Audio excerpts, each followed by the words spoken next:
Hey Mark, you ready for this game tonight? Yeah, I'm excited, man. Cupsy, what are you doing over there? Don't worry, boys.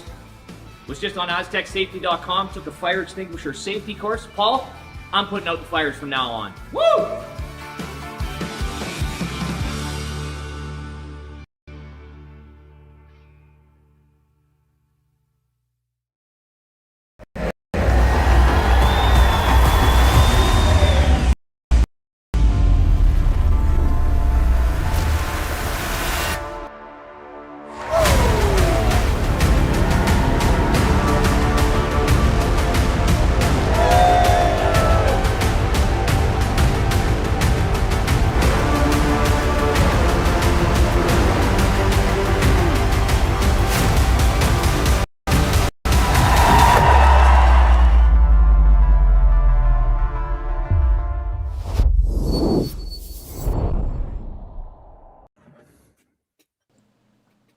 A very pleasant good day, curling fans. We're here at the Martensville Curling Club in Saskatchewan. It's the finals of the Martensville Curling Stadium International. Mike McEwen versus Jordon McDonald. So happy here with the Curling Stadium. Sean Joyce, Matt Cohn, and Haley are on the production.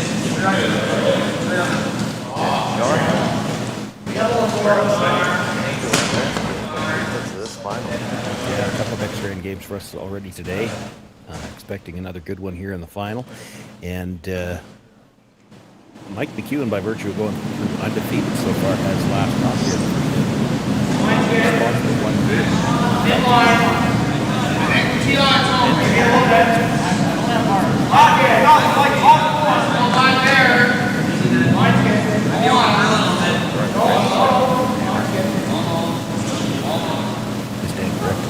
Jordan's one loss was to Mike McEwen. They were in the same pool. So looking for revenge.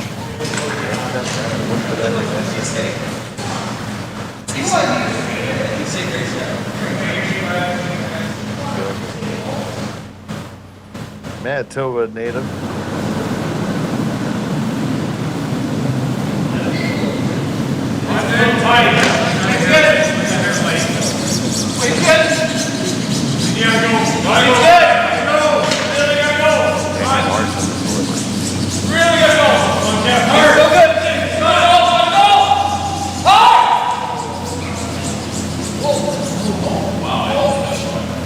Just squeaked by the guard.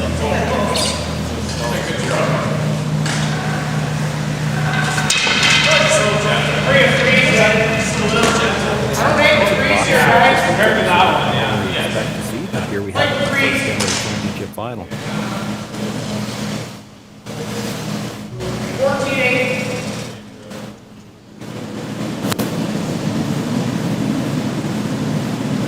One good. Now late. One good. One shorter. One straight. Go all through here. Close in. Just in. Keep going. Keep going. Just out. Trying to draw around the corner freeze here. Run it all.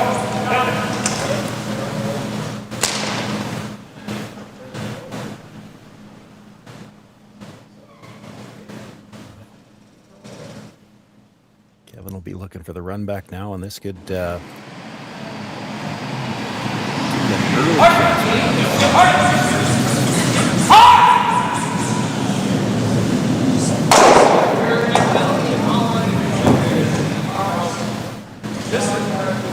Just quite, not quite get in there. Slide. You have a flash, like even if the broom's in the middle, it's still not going to get there. Just like get this guy on. That or the front. Yeah, I think it's this.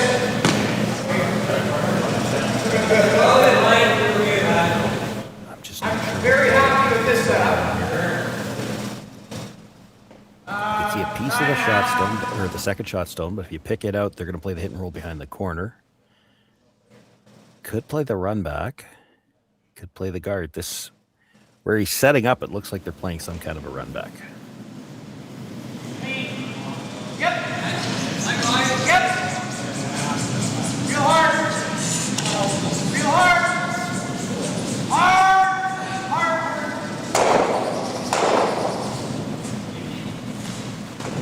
And run it back they do.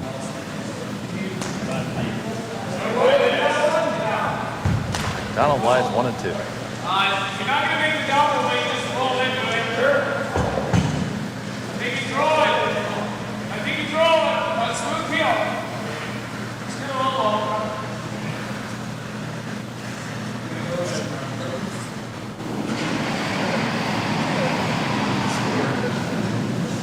Close. No. Go. He's somewhat big. Good job. Just catches the one. Shot stone still from McDonald. Yeah, I think that's what I'm looking at. Trying to get the rolling behind. I don't know whether they thought they could get shot off that or not. It doesn't really matter. The other stone's wide open.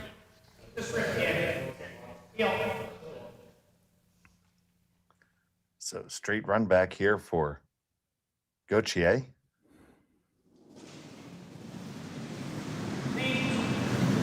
Yep. Hard. And Jacques makes that. Does lose a shooter. Runs down. See, now it's everybody. Control. One minute more.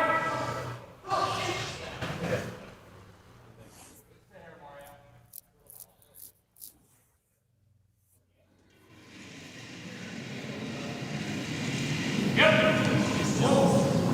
It's good. Yes. It's good. Whoa.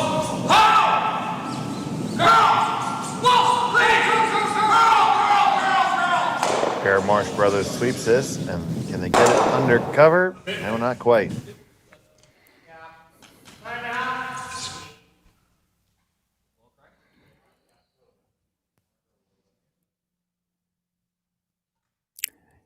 Trying to roll back towards the yellow guard. Don't know for sure if he'll actually want to get dead underneath on this one. You get fully behind cover on the yellow. He might be behind the tee line. Off center enough that you might see McEwen also the draw down to it and see if he can still get his deuce here.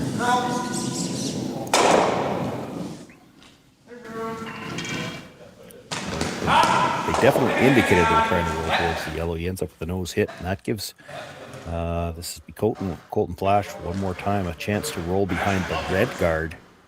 I think this is going to be in pretty good shape.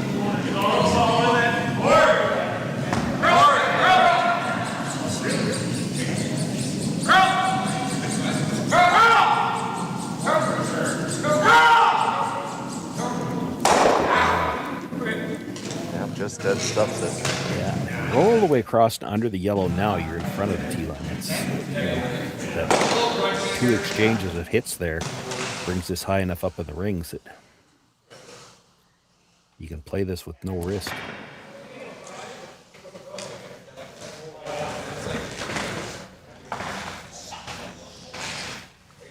So McDonald's going to give this one a go. Chip it out, try to get underneath some cover here.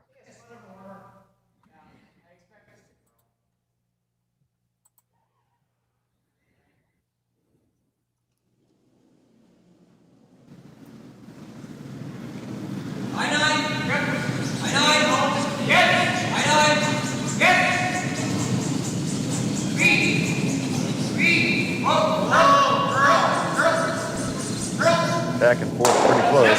Get the hit will roll far enough. Not really. It spun back a little bit, so there's probably a little bit of air there. You try to roll behind the yellow one. The problem is then he plays the run back, and if he sticks it, you're forced. It's a long roll to get behind the red. After behind the tee line. Probably give it a go.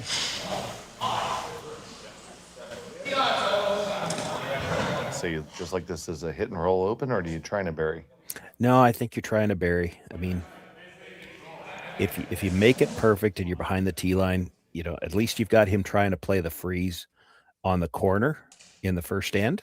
He's got to make it good, or you're still going to have a shot for two, and you're always going to have a safe shot to score.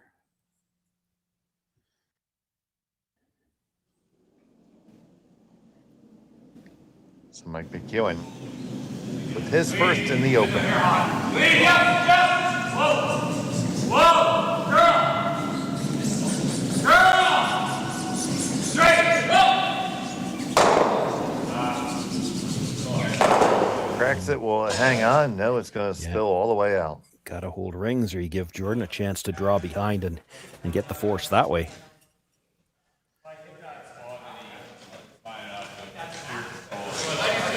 No discussion required here. Yep, that hit the side, Mark. I don't think anybody was sure. Kevin asked Jack. Jack was, I don't know. I wasn't looking. Some sort of weird jam. Yeah, but you can't get him out.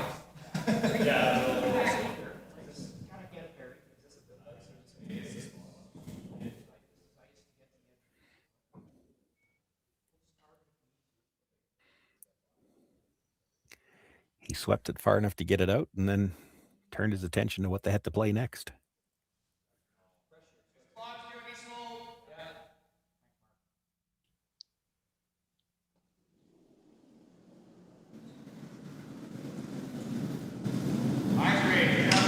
Last stone of the opener for Jordon McDonald.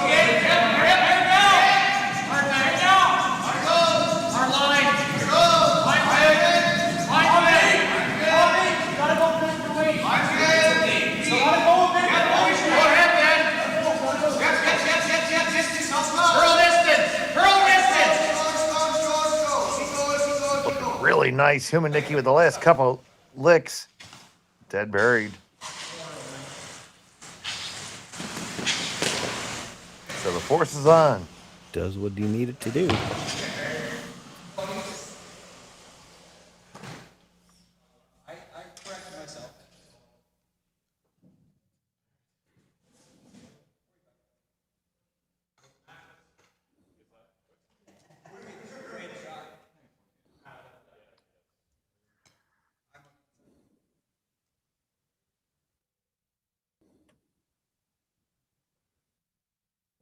So for Mike McEwen, final stone of the first end.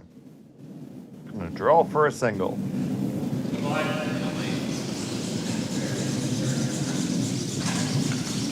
Jumped this early.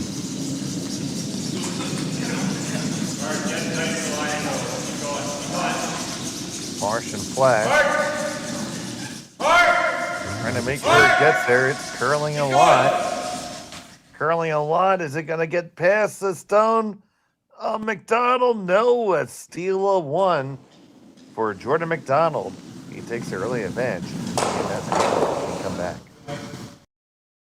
Developed over a decade in collaboration with the finest ice makers this side of the Atlantic, the Pebblehead PB5 is nothing short of a triumph of sophistication and craftsmanship.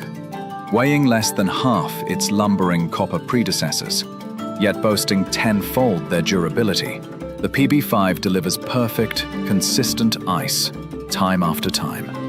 The PB5 by Pebbleheads.com, the apex of ice-making ingenuity for the roaring game of curling.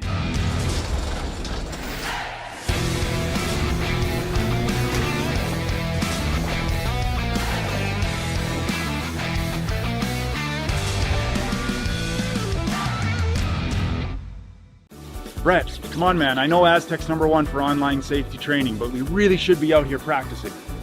I know, guys. I'll be right there. Just let me finish this course on gas detection. Wait. Do you smell that?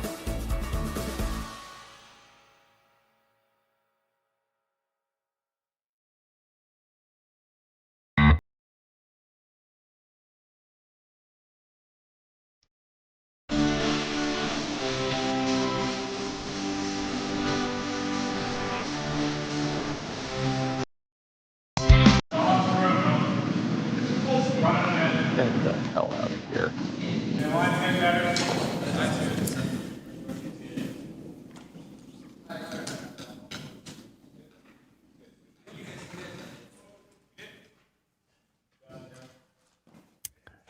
Steal one of the first 10.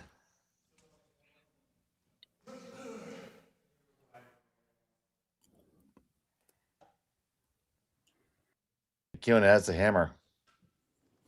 And number 2 is the finals here in Martensville.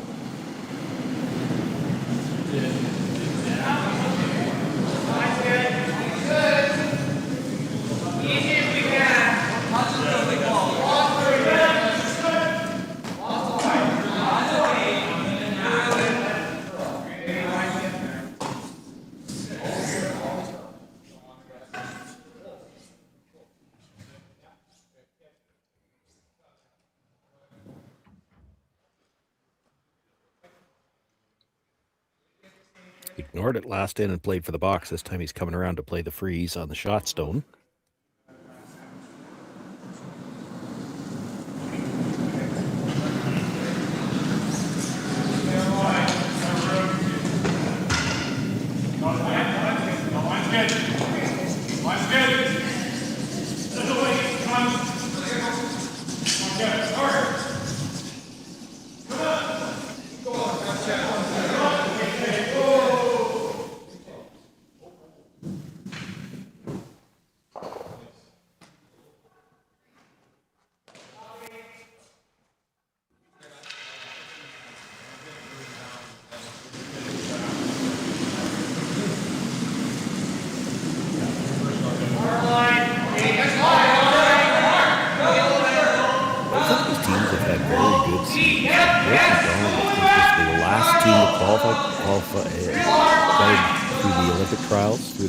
Event, and you know, unfortunately for them, just lost the Manitoba provincial final, so they will not be getting to go to the Brier this year, but certainly a strong future ahead of them. For Mike McEwen, they were one of the teams that, by virtue of their year last year, they already had a spot guaranteed in the Brier this year. They also had a spot in the Olympic trials, finished second in the round robin, and you know, unfortunately for them, probably a little bit of a heartbreak. They lose the semifinal. Didn't have the chance to play for the finals, play for that Olympic spot. Yeah, and then you had to feel especially sorry for Kevin Marsh in the Hacks now, because after they lose that final, he gets back to Saskatoon, and his first game back in Saskatoon on Tuesday night, he's got to play against me. So then he's on a 2-game losing streak. That Oh man, yeah. It's, and to your point, Jordon McDonald has had one heck of a year.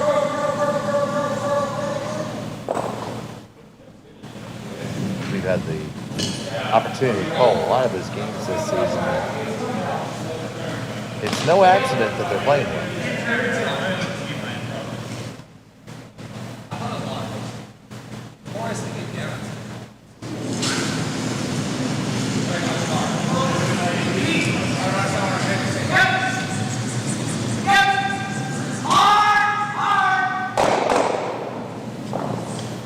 Rocks move here. Yeah. Still shot stone for McDonald in 6. Some overlap in the front. Probably got a view with Cage Rocks now. Just to make sure he's got a stones in the 4 foot later. So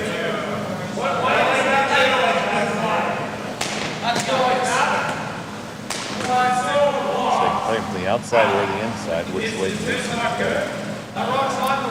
Well, the outside one leaves him a better path onto the redstone. Red yellow in the house. He's got a shot at that later on. You could make the double and I guess you could do it on your side. Pull the double heel and roll to a corner guard.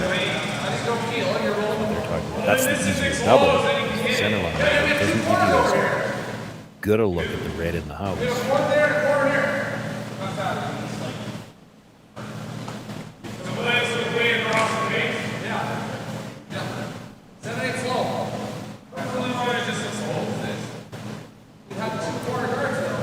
Side of that, the other argument that in favor of hitting the two that are close together, though, is that they're the only ones that are on the center line. You get rid of the two on the center line, like essentially that stone that he's looking at hitting is a corner guard.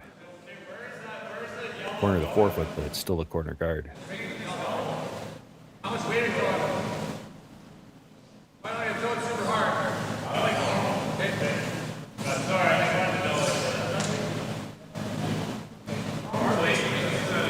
little bit thin to make sure you catch the second one too. You do want to keep the shooter.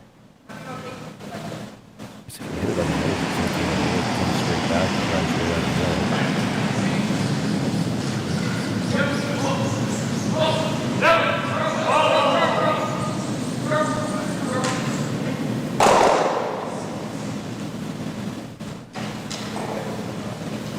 That shuffles the deck some. Yeah, didn't quite lose the corner guard, but pretty close.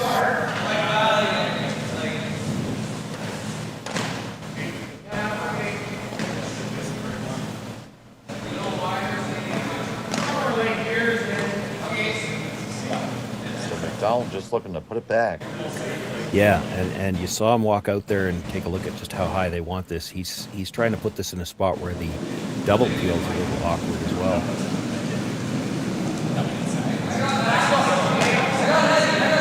Too high, you can double peel over the top of it. If they're going to make it, they're going to just straight double peel them. They don't keep coming back to do some damage. I think as a skip, that was a walking up there and showing your team where you really, really want it. That's a good thing. Well, it is, but part of it, you saw him tap two places, and he was looking down. He was trying to make the decision in his own mind. Where is the best place to put this? And, it's one of those things that you see it, I think, all too often where they just signal for a guard and they just lob it over somewhere. And sometimes, this is a good example of that, sometimes it really matters how deep it is. They wanted that one a little tighter than that, but double peel, it's an option for Mike if he wants to play it, because over the top of the one on the center line, and then it's coming back into those stones in the forefoot. Freezes with that. He's still got the run on either of the yellows. You probably play the tighter one. If you stick it, it's dead behind cover.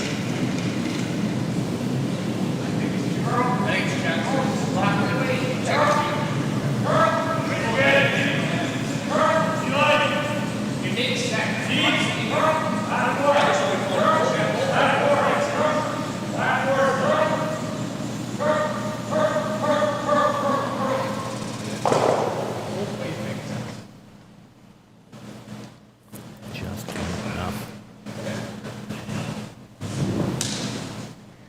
Still shot stone for McDonald.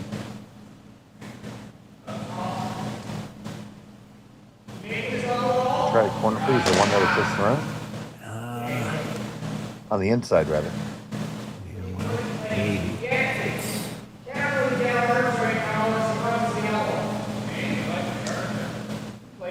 Not much good there for McEwen. That probably didn't quite curl far enough. I don't think if he ever got a chance to hit it, I don't think the red at the top of the floor makes contact with the yellow stone. That's why you have to be a little careful if you're playing any kind of draw or tap here. If the angle's not good now, you don't want to make it better. Oh, the shot for the other guy.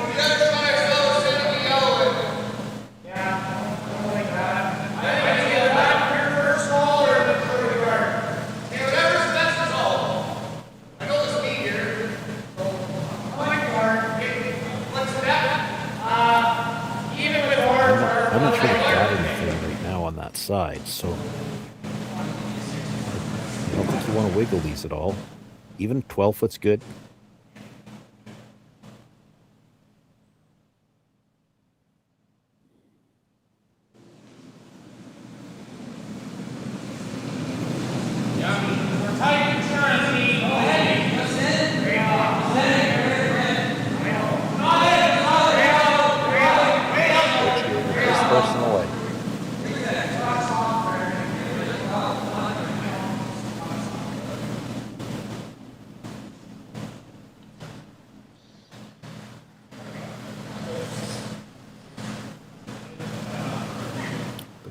Playing that as a guard all the way, which is absolutely fine.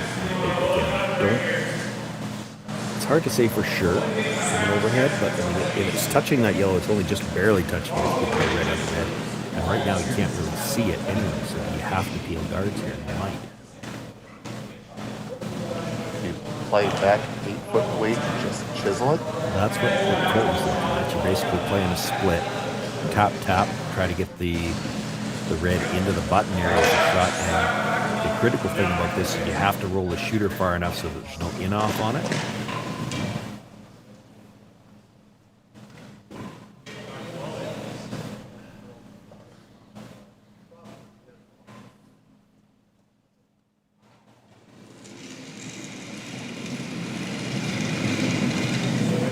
Back line for sure.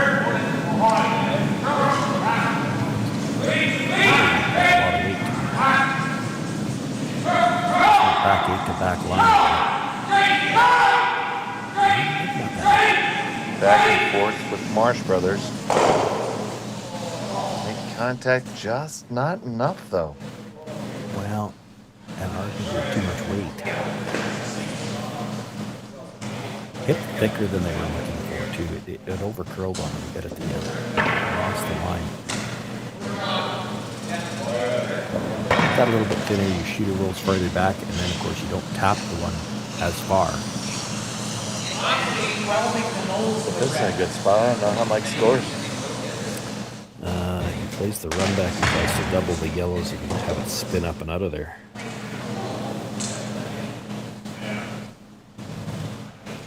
That sounds difficult. It is, but he makes those so darned often.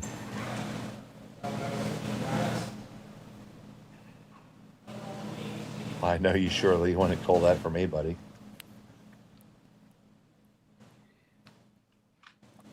Well, I wouldn't necessarily want to call it for Mike either, but well, he was still Fair enough, playing. Mike. Well, he Might be what there is, right? Well, he was still playing for another province. He made one of those like on an angle that it's one of those ones even the announcer had saw the front end fall in front of the rock before he threw it, and he made it for a pile. There was the potential disaster. And it pretty much ended the game. Well, that one's not good enough. Doesn't hurt tremendously, though.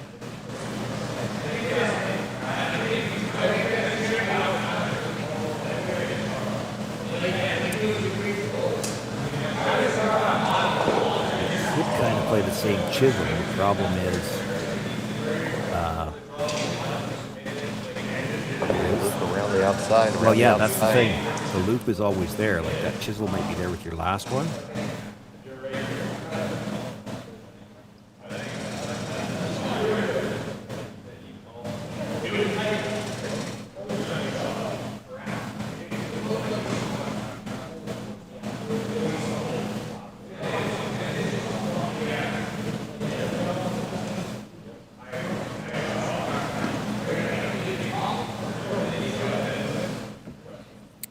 Coming off the red, the wide red, and into the yellow, it's definitely there. You'll hit the top end of the yellow, but it's hard to imagine hitting it so high on the top of the yellow that you don't touch that red. And if you move it over a little bit, you could just create an easier rock to freeze to.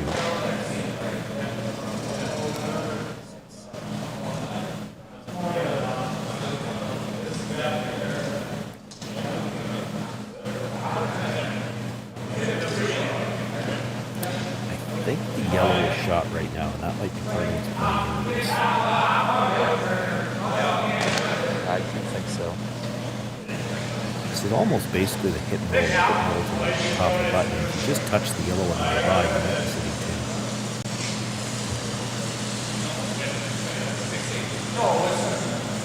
The yellow shot to me. You don't have to touch it very much to be sitting two. I mean, it's possible you could move it out of the 4-foot altogether, and then you might be sitting three with that one at the top of the 8.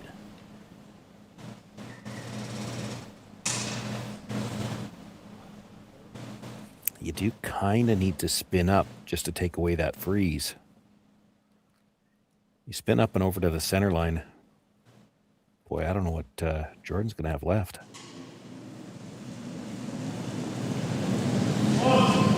Coming out this some way here.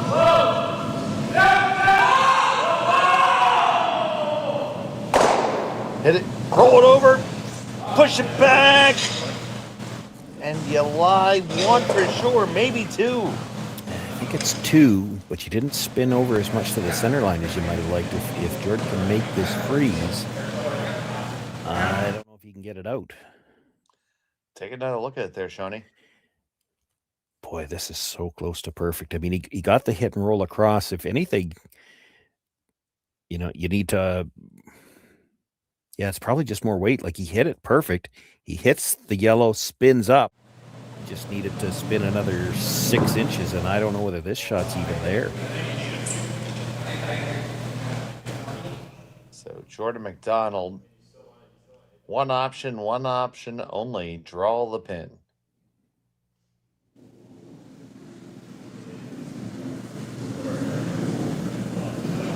Still got it, right?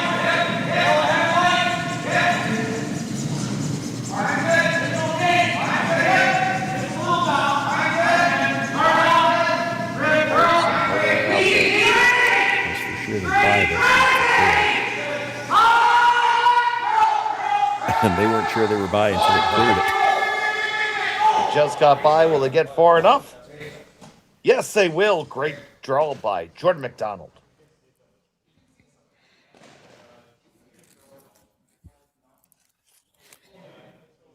Get the angle in, whether you played as an in-off or a slash, probably an in-off. So you bring your shooter in on the angle into the one on the 8-foot, into the one on the corner of the button. Catch the one that was just thrown. Boy, tough to make this for more than one. I mean, it's possible, but it's really tough. Oh, my goodness. What a shot this would be. You're going to lose the red at the back of the 4-foot if you make the shot. And it's hard to hit this at the right angle to catch both yellows. You could make this shot and still give up one.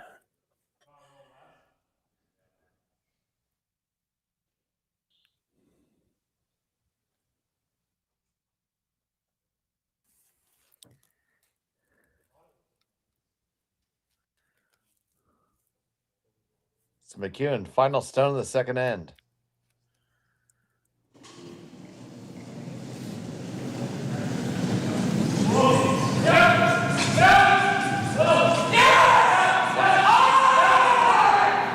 Hold it out there.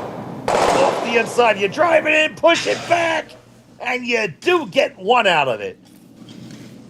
A big old Plinko shot for Mike McEwen. He ties it up after 2. We'll be back from Martensville in just a moment. Who knew after 20 years in real estate I'd have to make silly videos for Instagram and come out behind a tree? Stu, we need to do this stuff. Why can't I just door knock into open houses like I did in the old days? That doesn't work anymore. Okay, so it's because I'm sitting here behind a tree. Come use us for real estate.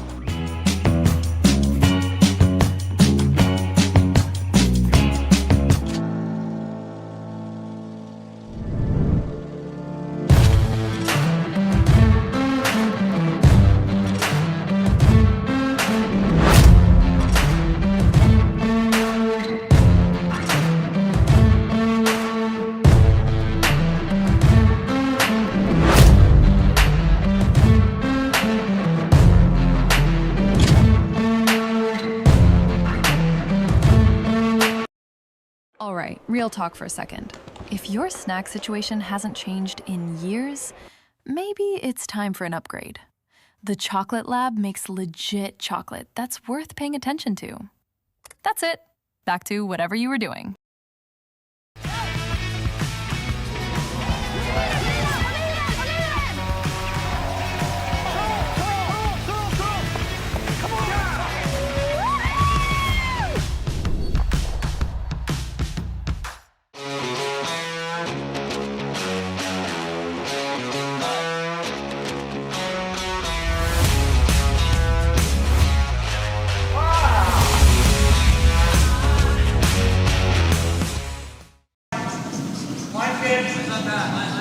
Welcome back to Martensville. All tied up after an absolute pistol by Mike McEwen. See if we can take another look at that.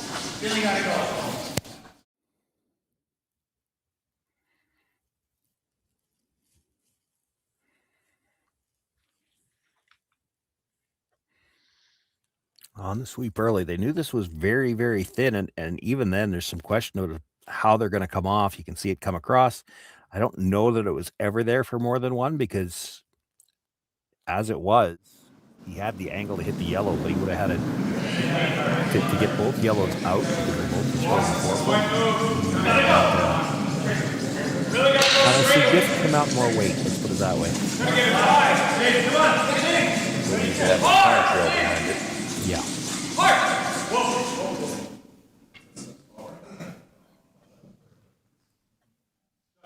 So here we are in the third end of the Martensville Growing Stadium International. That's on this Sunday. Championship Sunday.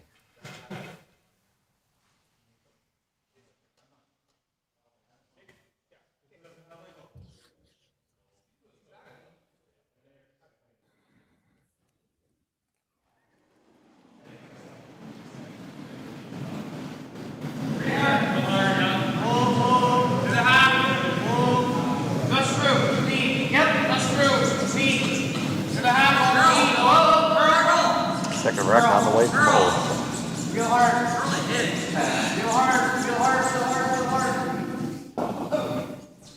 Just wicks that guard, and that's a bad miss.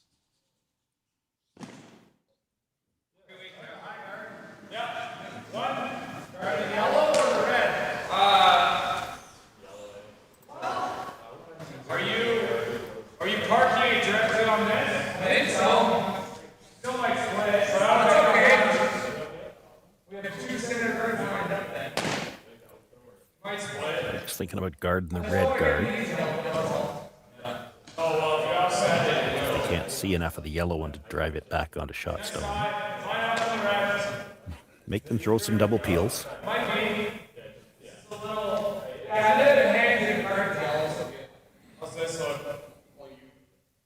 Should be a little bit more worked in this side. I like it.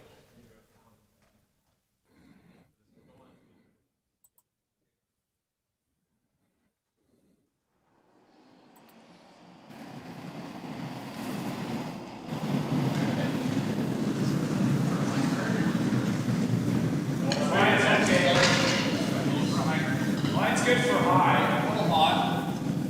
352. Hour 33. Delivery on the way from Marsh. It's going to be a high guard. Not high enough.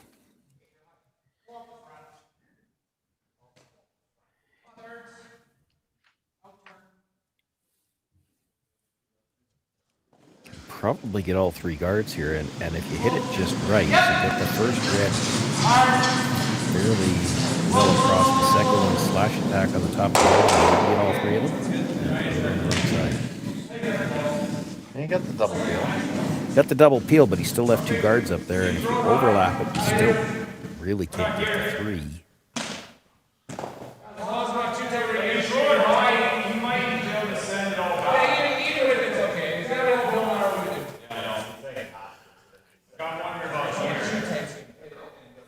Here, just give him this double peel. Yeah. That's fine. They got a 3 height.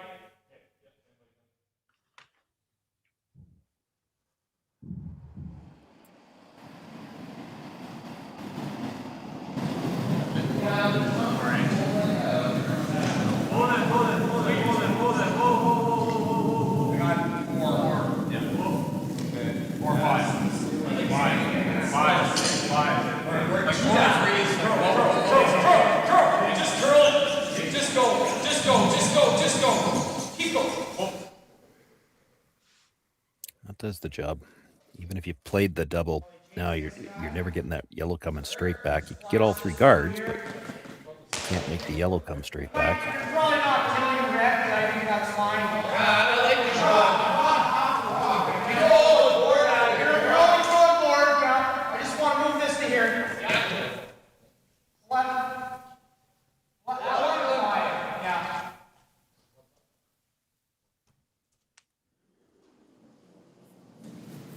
Here There's Humanicki on the Lead. takeout. Lead. High 10. Lead, yep. High 10. Softer, Lead. actually. Didn't High get 10. a couple of yells into the rings, I Okay. think. This wasn't the plan, though. He was trying to get to the red, move the yellow rock further into the rings, and probably get the shooter in as well. He did leave himself a corner, which will likely never be good.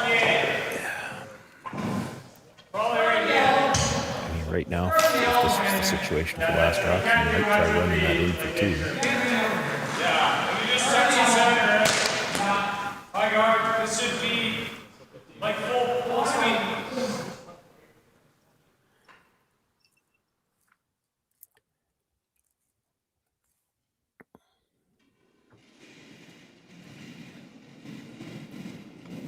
Colton Flash.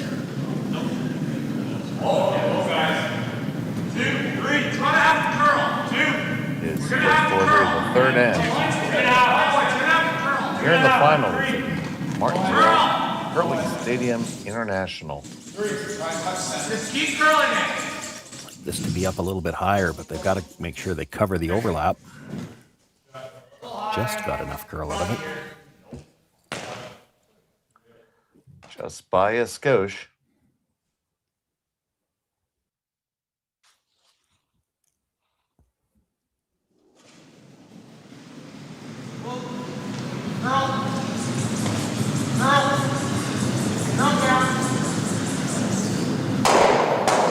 Skochki makes contact.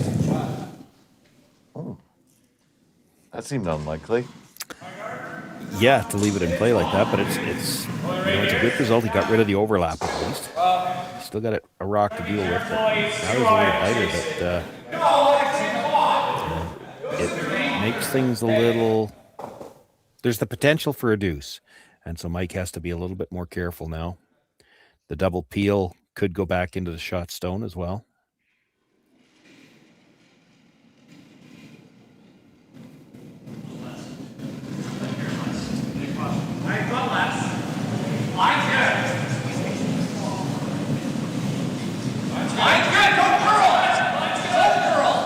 Nice wide shot of the Martensville Curling Club. It's the only game remaining, the finals.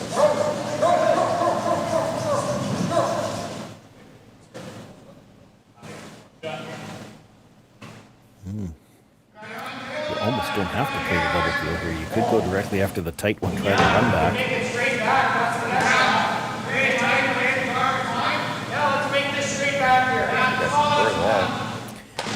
Well, it removes a variable for sure. Now, the problem is you probably can't run it back over the top because it's going towards that yellow. So you got to run it back straight. If you run it back straight, you're leaving a guard open. But at least it's yours. Straight. Run it back, and well, you didn't want to do that.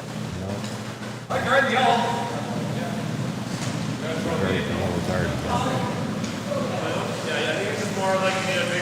Guard the guard.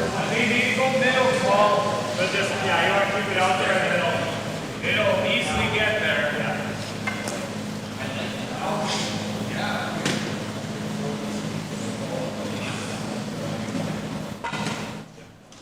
What height do you have to say? Height is that other right one? 1 to 2. Okay.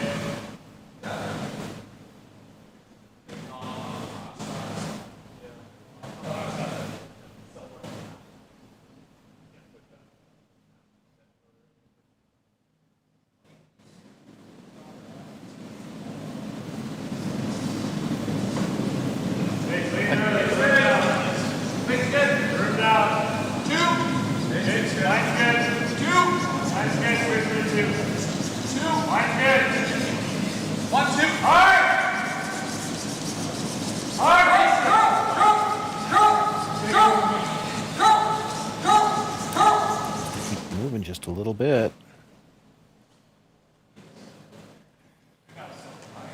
Is it good enough, Sean? Well, I mean, it's not without risk, but it's probably there if you wanted to try it. He's gonna play the double field over the top of the yellow and try to get it that way. That pork's there with quiet weight. It's just shot.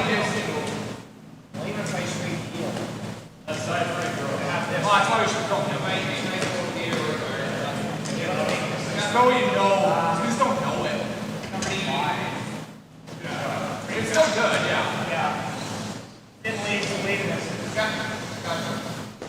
This is red across the top of the yellow that's just out in front, and then try to slash it back into that shot stone at the top of the 4-foot. And if you're really greedy, you try to stick it in the rings, and maybe you have a chance for 2 here.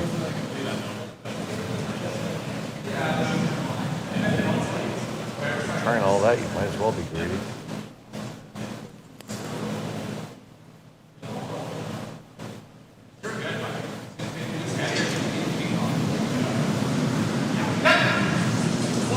First and 2 on the way from McDonald. Trying to carve it over, make contact, it just goes over the top. Probably whacked that. Attack from McEwen. Hit the open one, you got the force. Play the guard, you're leaving the same attempt if he wants to try it, to try to get 2.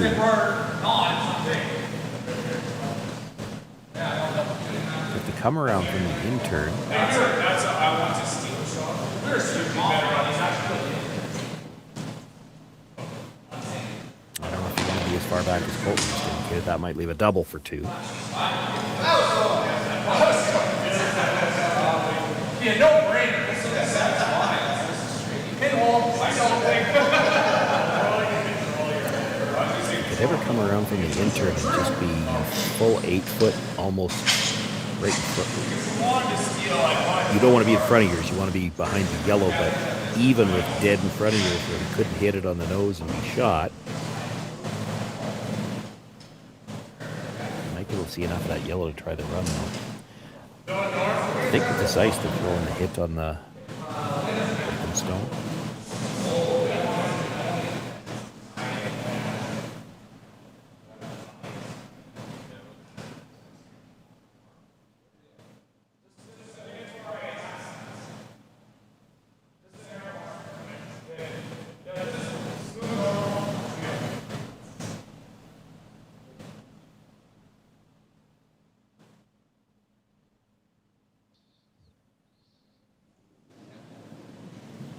That's the 3rd for McEwen.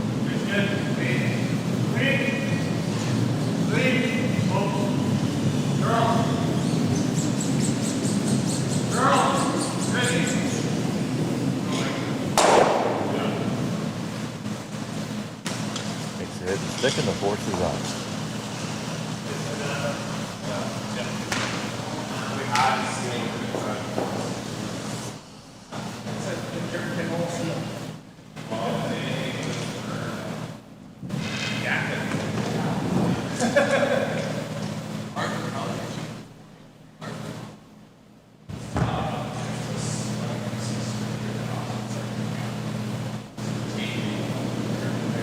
Jordon McDonald, bottom stone.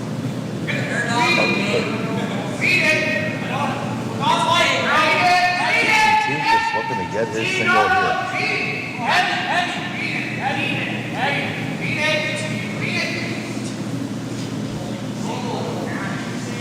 Looks pretty good, is pretty good.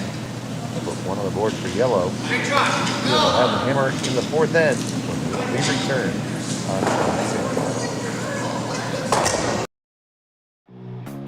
Who knew after 20 years in real estate I'd have to make silly videos for Instagram and come out behind a tree?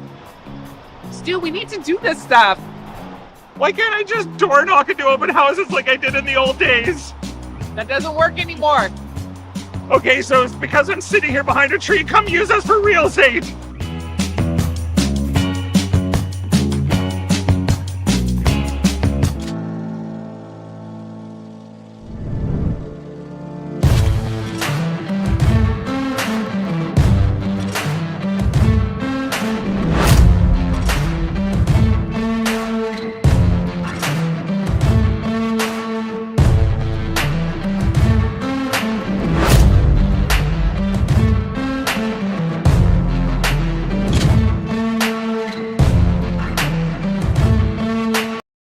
All right, real talk for a second.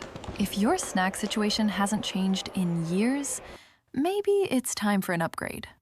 The Chocolate Lab makes legit chocolate that's worth paying attention to. That's it. Back to whatever you were doing.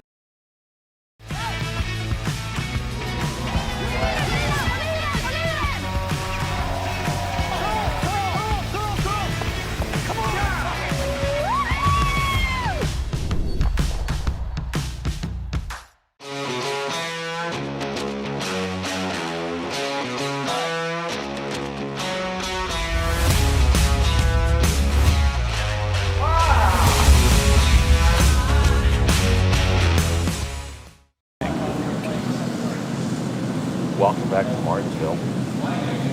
We're trading paper cuts here. Now it's McEwen's turn. He has the right here.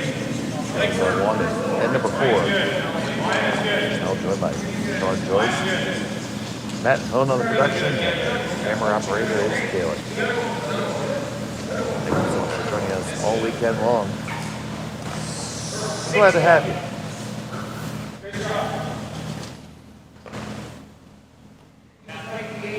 Somebody will be glad to get a deuce if they're good.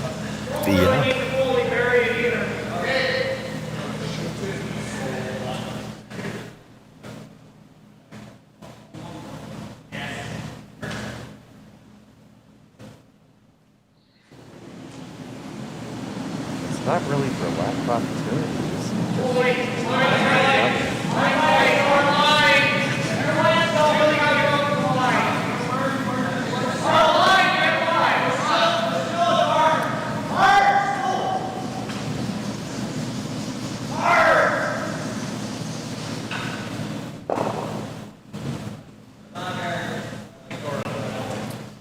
There might be another opportunity. The Blackhawks got the chance to get in first and underneath one of their own.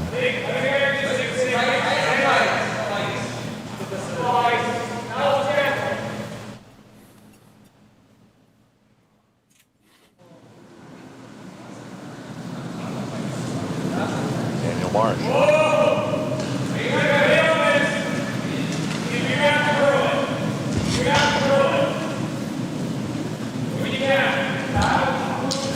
Way out there. I don't remember seeing a rock out that wide in the entire event so far. Flash trying to carve it over. Can't get over a good ways. Get a depth under at least. Probably a little more than that, and here's the thing. This is still just the 5th. You can look at that run back all you want. You can't play it yet. Kill the guard, it goes back. This is the 5th stone of the end.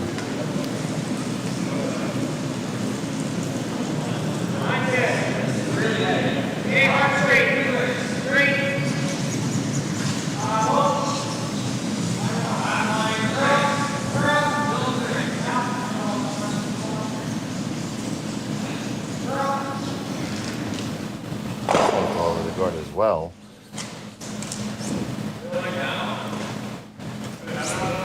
It's not the line, it's the weight they're struggling with. But it's also been a bit of a challenge so far here in this final.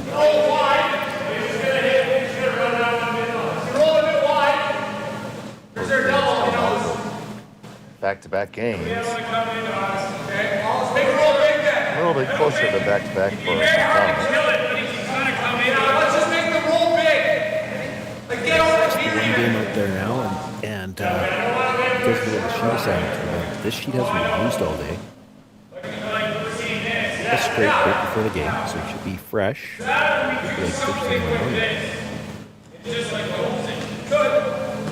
He's running back that though. The next double run is happening. They're not always that fresh. Yeah, but I'm not sure it's really this. Big roll.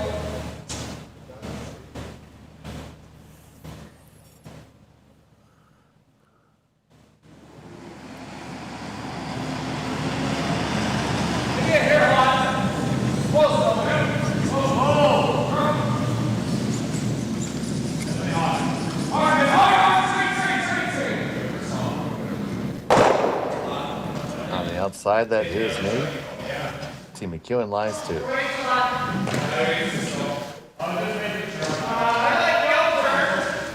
big hit and roll available for McDonald here. Yeah, hard to ignore second red one in the rings when you don't have last rock. But this is a long roll to get in behind cover.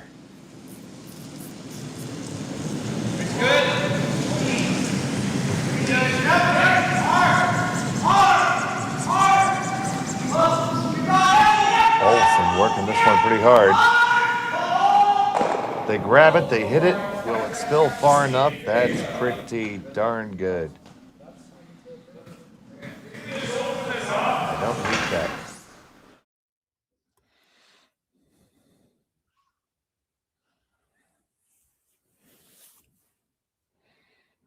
Yeah, the beauty of this for the McDonald team, he gets the roll, comes all the way across, and not just underneath the first of the yellow guards, he gets right under the center guard.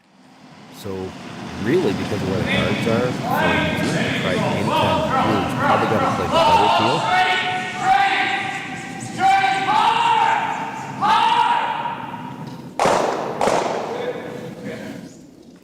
A little surprised to see him play it quite that quiet.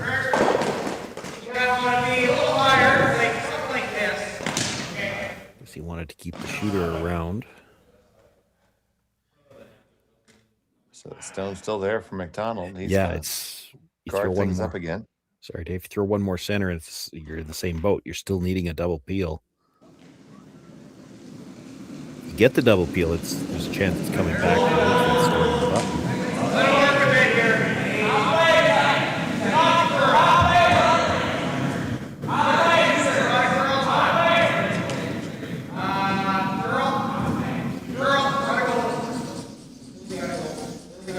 This is hanging out there, and it's a little long. They're worried that this is going to line something up.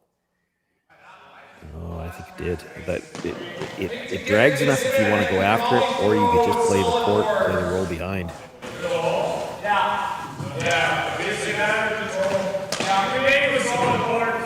That's the biggest argument for playing the drag shot is that you play before your opponent can.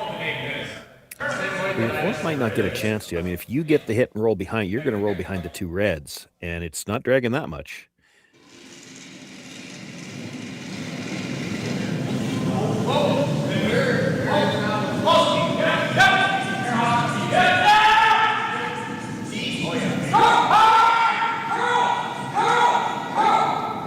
Through the port it goes. They went to plan B at the end.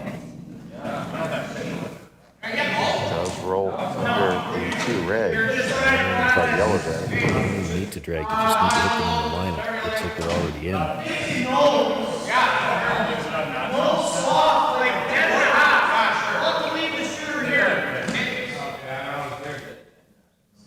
Maybe a nose hit, get a little bit of a drag just so that it rolls back towards the center line a hair.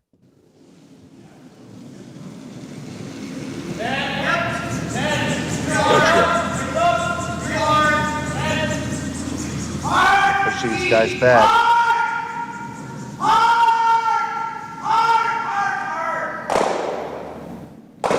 Makes contact, sends it back, and there you go.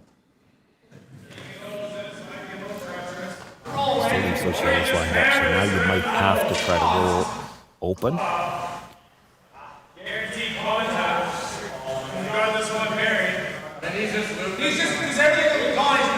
Thinking about the run as well, which could work. It looks like the yellow, the run back stone would go underneath and it's sitting there. Might be looking at a draw too, thinking he's got two ways to get at that yellow right now, and they can't take both of them away. You got the run back, or you can get to it directly on the open path right now.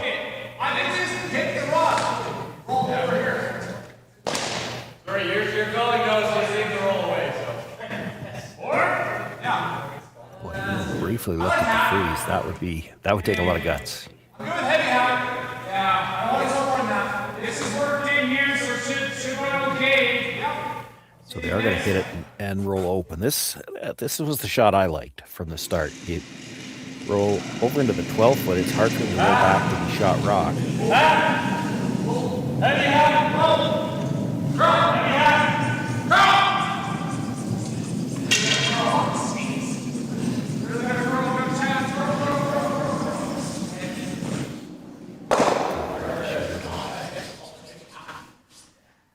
That's been a Shooter struggle will- today too.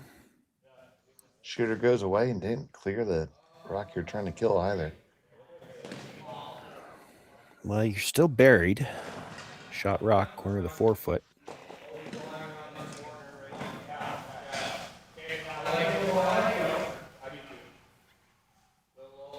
The run's a little scary. There's a possibility here. Yeah, I'm pretty sure I hate this.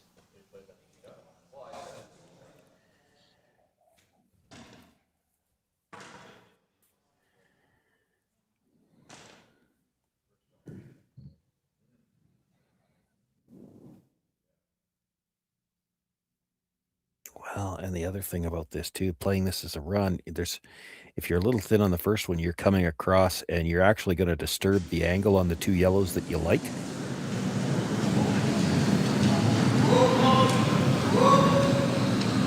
Jordon McDonald on the run back. He makes it and they clear it. Good jam, but still able to get both of them out.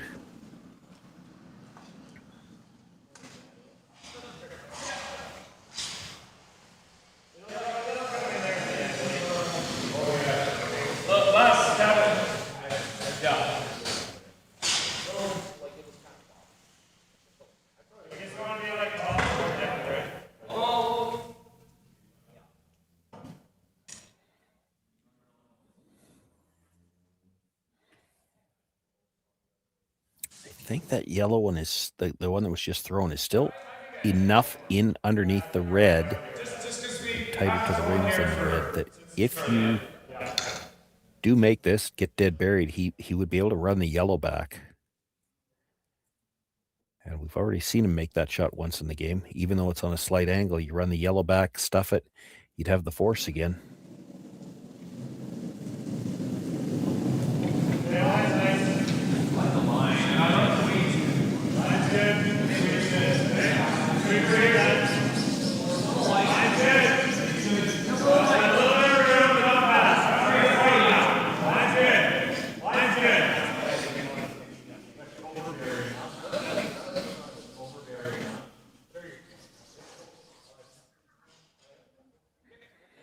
And they get there just about the top four. Yeah, that's pretty good.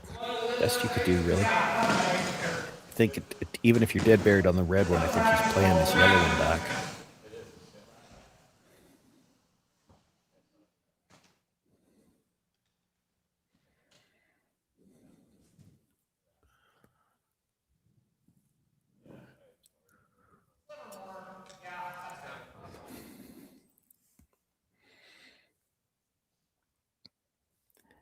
It's not quite dead straight back, so it's, it's a little tricky to stick it in behind cover.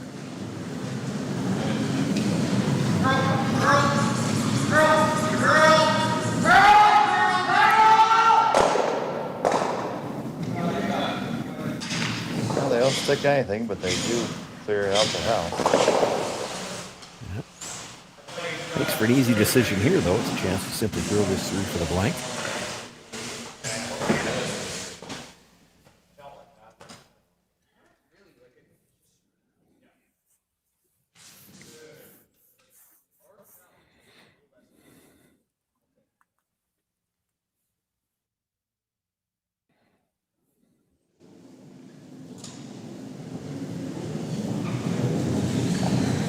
So the fourth just shipping this one through. Blank goes in the books. Halfway through this final, 2-1 in favor of McDonald. McEwen has a hammer in the fifth when we come back to Martensville.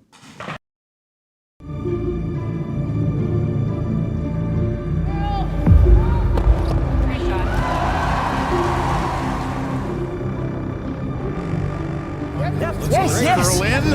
Whoa. Oh boy. John.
And we're back here in Martensville. It's the fifth end of the finals of the Curling Stadium Martensville International. Along with Sean Joyce and others, our producer. Kelly is on the cameras. Look at the assembled masses here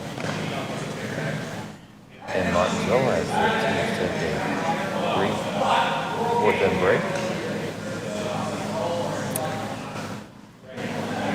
Gotta be really careful saying assembled masses at the end of the last day of the Bonspiel. Make sure you enunciate. I pulled it off, buddy, but I'm not trying it again.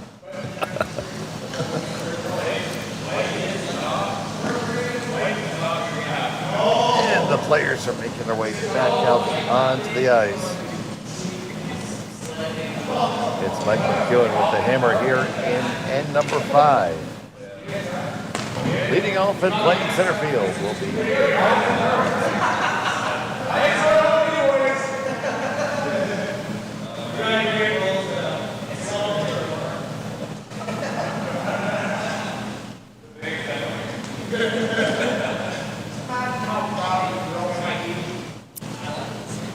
The game is tight. You have to really think of, and again, both of these teams, we talked about all season, probably talked about it last season too. They're very conscious of odd versus even end, and it's going to affect the strategy calls here in these last 4 ends very much.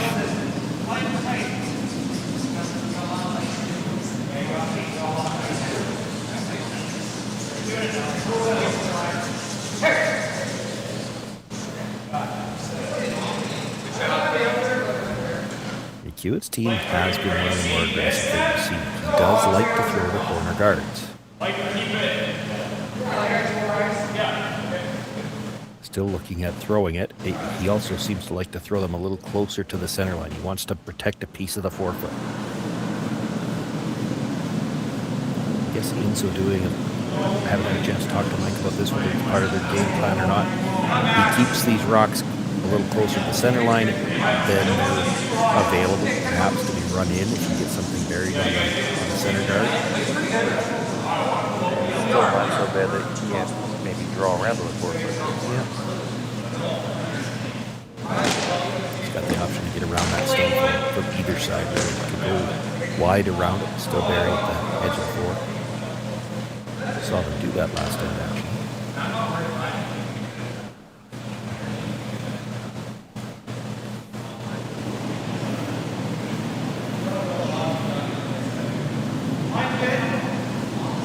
Hesitated for a moment before he threw the corner. Still going to try to score his 2. He thought about it. He could just come around the center, try to play this through for a blank, and get 2 hammers to 1. But we talked about this in the semifinal. We had Jordon McDonald in the semifinal again. A tight game where deuces are a little bit hard to come by.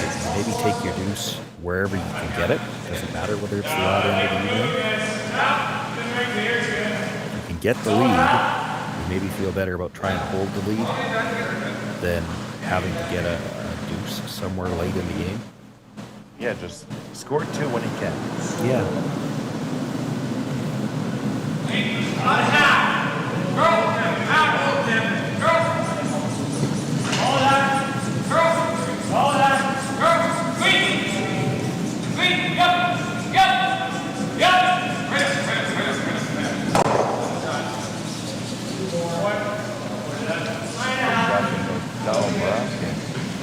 Hang on to the side of the 12.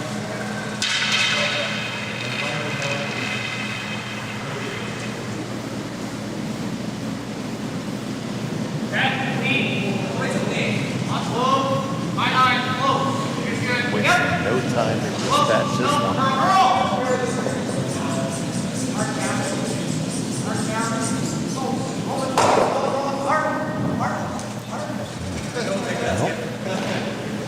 Now you playing the roll. Yeah, that's what I was wondering. He all the way around behind the red. Long roll.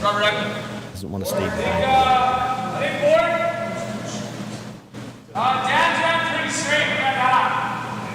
Big board. Big old roll. Seen too many runbacks already this game to want to roll behind the other guy's guard. You want to get all the way over across behind your own.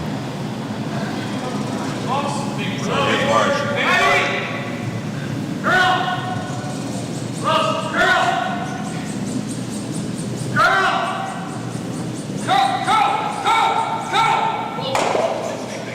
Got the hit. Will it roll all the way over?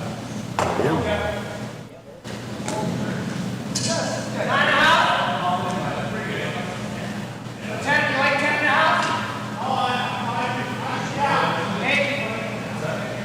It is smack dab in the middle.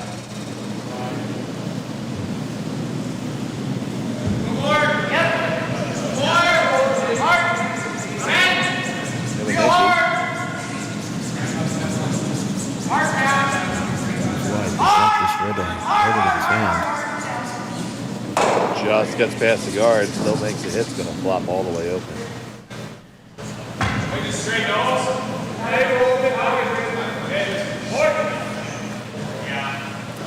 Can't really play for the roll behind now. If you do, you'll be well behind the T line. So they're looking to nose hit it. They'll probably try to nose hit this one, hope that McDonald nose hit again, and then you'll be up.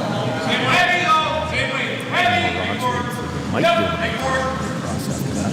Still in front of the T line.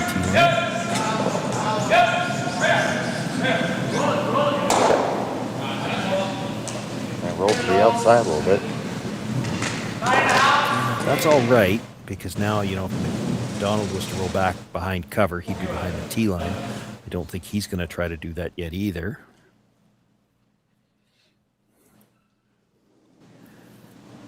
A little bit of roll to the outside, though, but it's still probably not high enough after this one for McEwen to try to roll across him.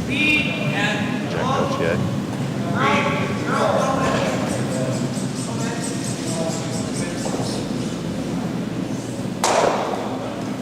Hit and stick right there. McEwen probably needs another nose hit. And then McDonald might try it. I think it's high enough that he can roll behind the yellow after that and still be in front of the T line.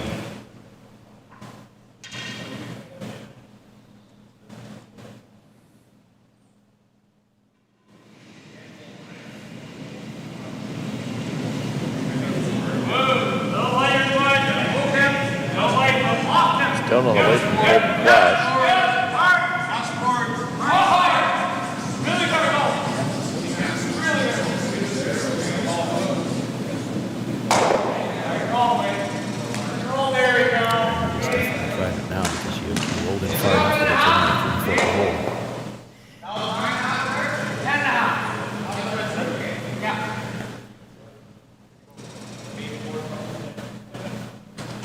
Hit and roll is never the easiest shot. It's never the easiest, but when you can throw them where you're only trying to roll, 2-3 feet, they can bring the weight down and bring the sweepers into it a little bit more. Anytime you got to roll 5, 6, 7, 8 feet, hard to do that with bumpy weight. The sweepers can't have much of an effect. Not going to have any there. That's the opportunity. And now it's up high enough. Mike could try to roll all the way behind the red again. He's looking at rolling to the... He's looking at both. I'd be surprised if they call it.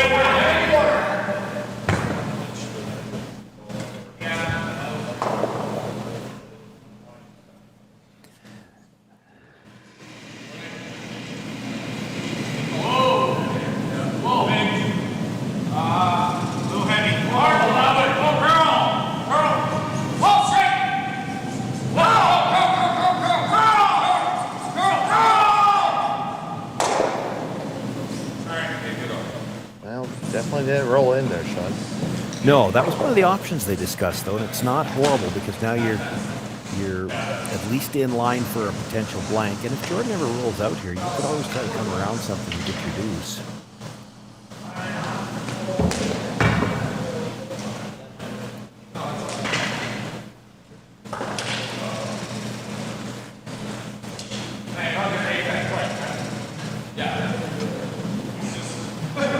Taking much ice here.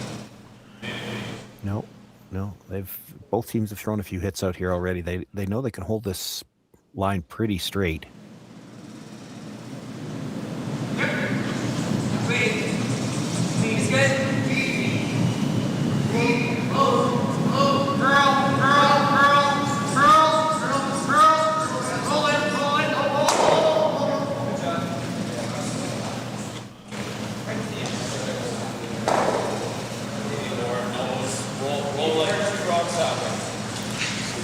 Stone remains the 8 foot. McEwen's going to address it.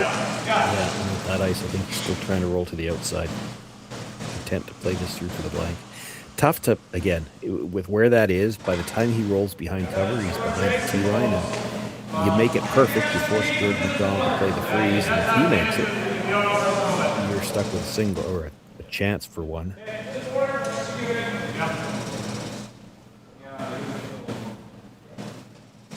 You take the blank here. You got the hammer in 6, 2 hammers to 1. All the cliches you hear everybody talk about.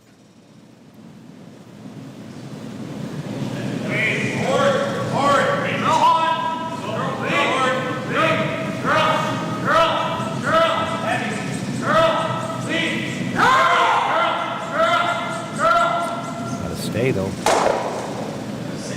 Good stay. Just does.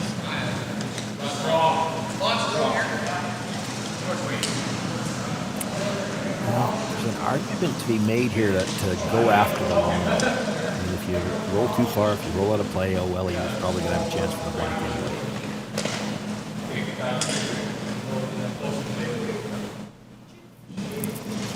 Coach Jay looking at both rolls. We already saw once it was McEwen's team. Ended up getting the one in between, which seems to be the way it always works out.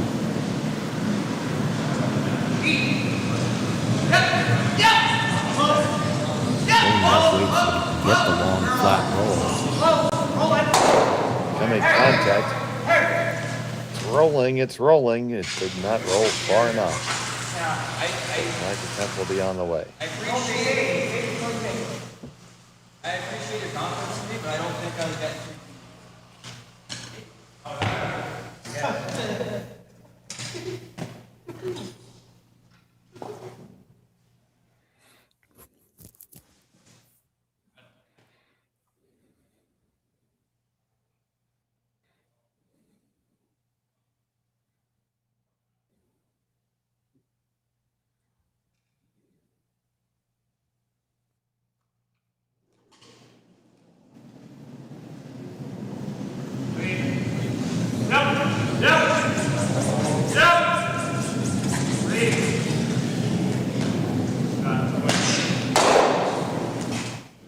Blank is in the books. McEwen retains the hammer for 6 when we come back. Developed over a decade in collaboration with the finest ice makers this side of the Atlantic, the Pebblehead PB5 is nothing short of a triumph of sophistication and craftsmanship. Weighing less than half its lumbering copper predecessors, yet boasting 10-fold their durability, the PB5 delivers perfect, consistent ice time after time. The PB5 by Pebbleheads.com, the apex of ice-making ingenuity for the roaring game of curling.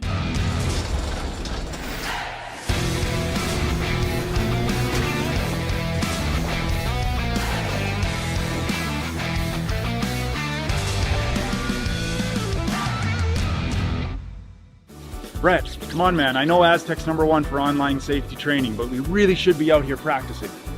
I know, guys. I'll be right there. Just let me finish this course on gas detection. Wait.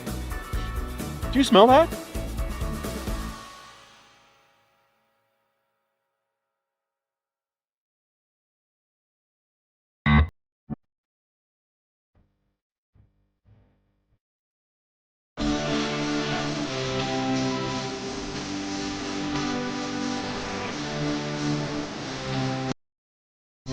Never. Welcome back to Martensville. It's the finals here at the International, brought to you by Curling Stadium.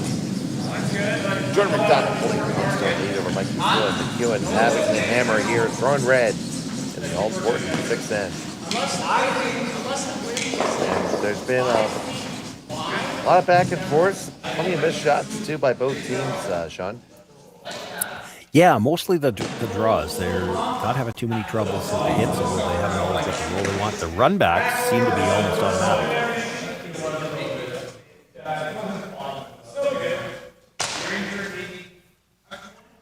Which is one of the reasons it's been so hard to get any points generated on the scoreboard. You get something buried and they just run the guard back, and now your rock's gone.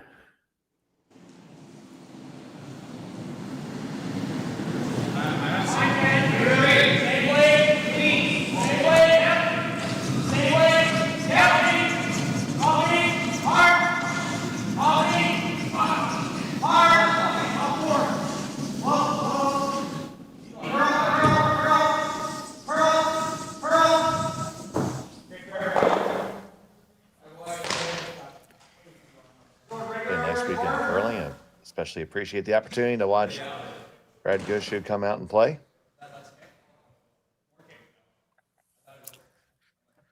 This is interesting, and it's a 1-point game, and McDonald, no attempt to even throw center guard. He's bringing both rocks into the rings. McEwen through 2 quarters. This is the kind of game plan you see when you see teams over half the score. Half the score.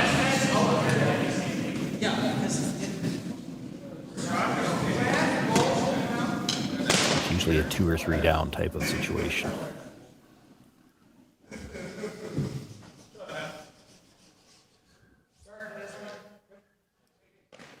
You throw the guard now to force him to deal with 3 rocks in the middle at some point in time. But yeah, you don't, it's just the way this game has been played. Like, both teams feeling it's that close. You normally wouldn't see a game, you wouldn't see an end like this set up like this. Other than a 2 or 3 point lead. This is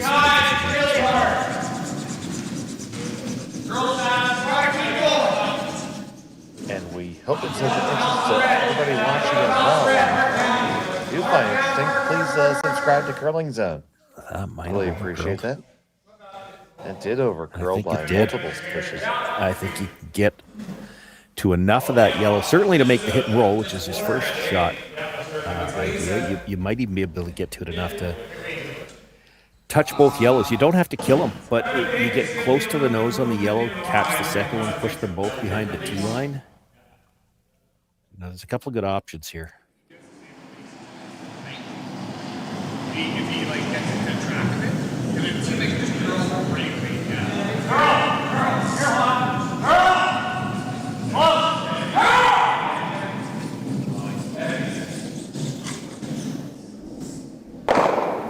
Well, they're going to get the hit, but the roll is going to roll. Will it get all the way out? No, it does hang on. Yeah, it hangs on, and that's important. Extremely. Well, it's really tough. In a lot of cases, you hate to have rock. But if you go make a play on that rock, it's really shot with the next one to get something on the cover. So you really have to protect this first.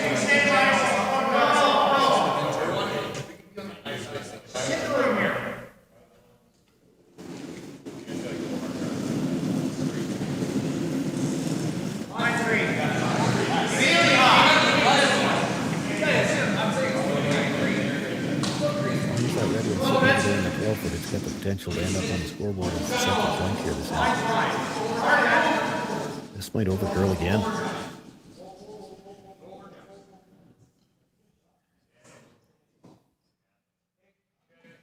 Well, when it's that high, I think it did. I think he could chase that.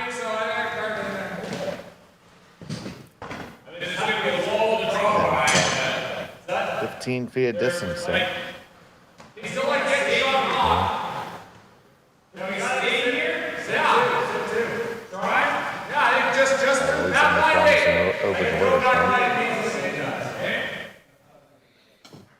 Guard's so high, it's not even in the overhead shot. Yes, there you go.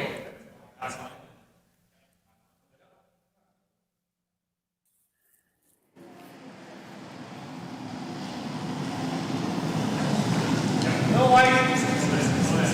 Pretty close. Hard. Yep. Hard. Golden flash is ready. As soon as they're sure they're by, they'll switch. They're not going to get by. No, they did not. They might get another one in the rings, though. Oh, that'd be a heck of a bonus and really sneaky. Oh, there it is. That is on all day. It's the same problem for McDonald. Again, it's hard to ignore all these red stones, but if you make a play on either of the reds, and he's going to make a play on the second shot rock, then McEwen's going to get a chance to make a play on shot rock. But with two reds in, you really can't ignore them both. So Jacko J.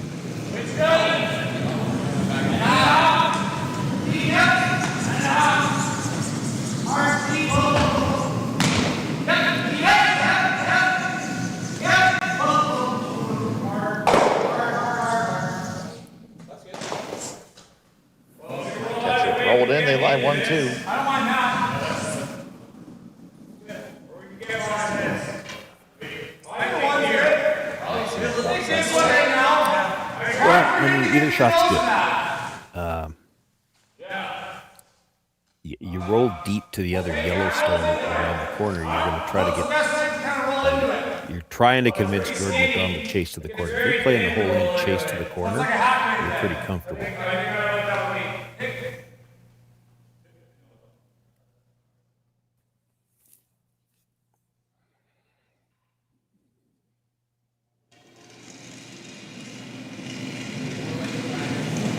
Oh, flash and roll, hit and roll here.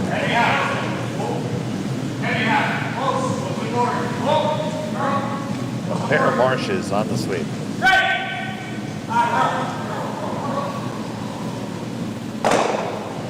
They get the pop. It flops way too far. I wasn't sure about that when they switched to curl. They actually over-curled that. Jordon McDonald now he can lie 2 under cover.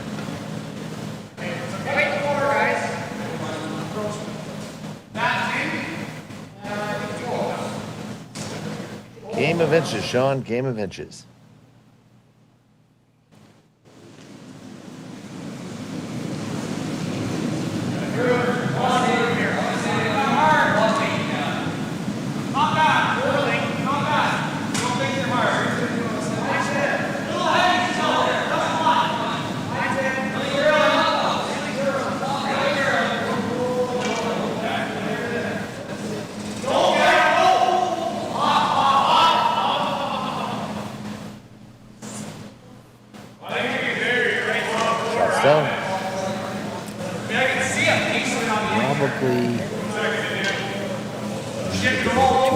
Couldn't carry it any further though. They sweep that in further, it starts to come out in the open. Mike has room to come around it.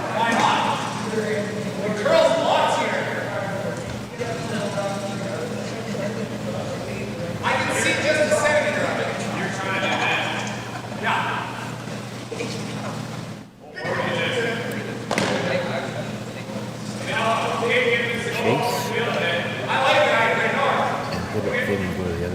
probably just there. It's not going to look great from the hacks. To make this just through isn't enough. It's like easy hack right here. The carbon in. Just a pinch more, Mike. With the weight you're throwing and what you're going to hit of it, you're probably not getting it out, but you pop it out in the open and have your shooter come back into that other one. Just a little light here. Position. Flash is going to have to just paper this one. Marsh trying to move it over. They're going to just get a piece of it, but buy everything and leave McDonald still sitting 2. It's not the end of the world though. That yellow did pop out into the open. You could hit and roll off that into the corner of the button. So if McDonald's going to play a draw again, he can't be as high as he was in the last one. They just roll underneath it.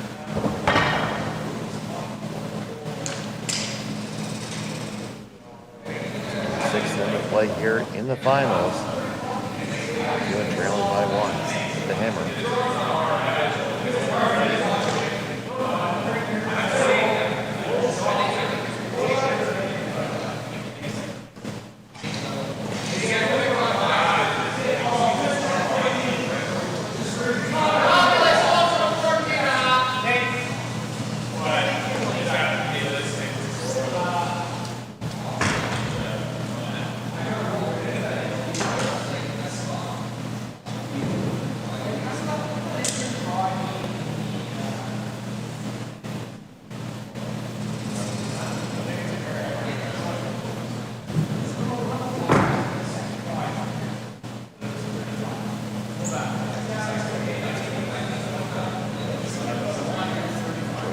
walking over with his front end here.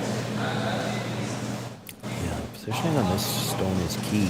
The last one was a little too high. If you're that high again, Mike will have the hit and roll in off the other yellow to get shot rock in front of the tee line behind a wall of ground. If you happen to slide too deep, you saw it on the last one, you couldn't really bring it any deeper, or it would have come out in open.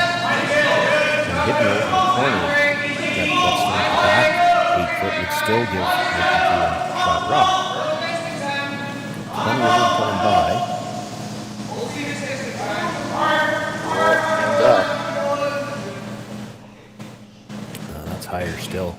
Definitely has room to get the roll underneath. He actually could still draw to the corner and shot rock. You could see him talking about that before the last one was thrown.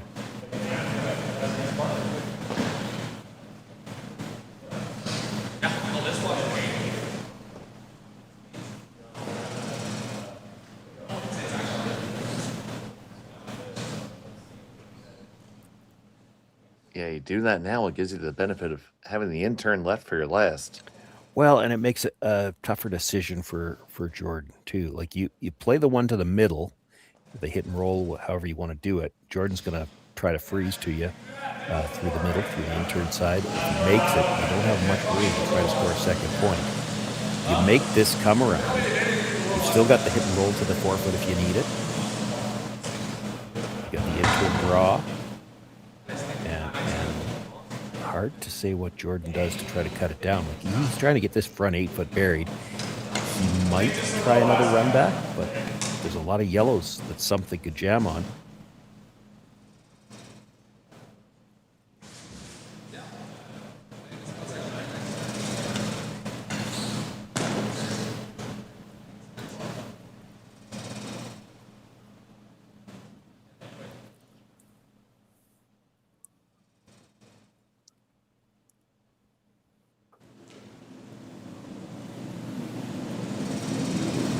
First on the 6 for Mike McEwen. There's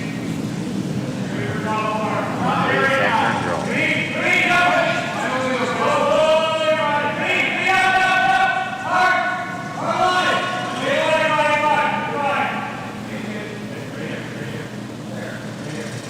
It's past the guard. All about the depth now. That's going to be just fine. Shots down, Mike McEwen. Really good. The run, which is probably just there on the red, there is the risk of double jamming it again.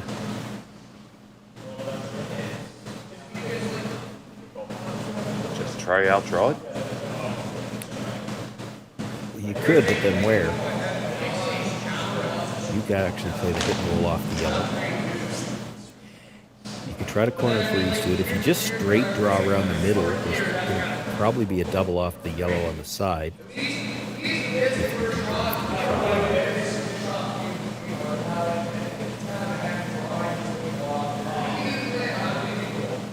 Come off the yellow yourself, that takes away that possibility. You have to wonder if you play the angle run in on the red.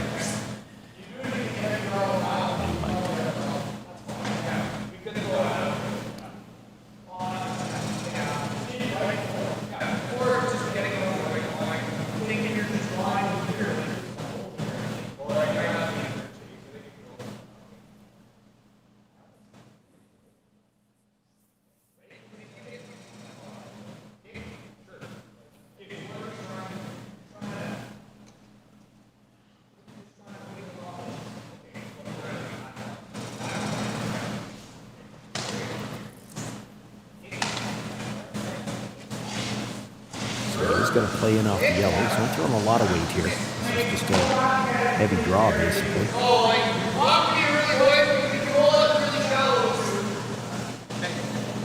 See Gauthier say where they want it to end up.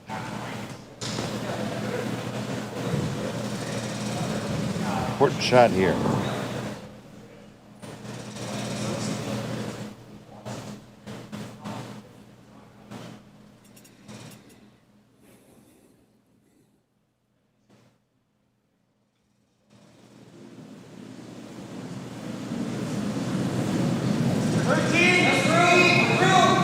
McDonald.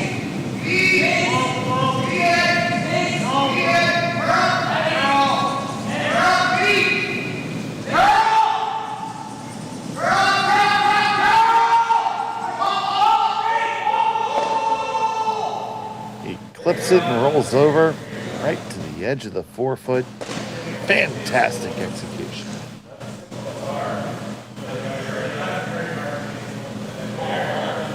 And is there anything other than a draw for one?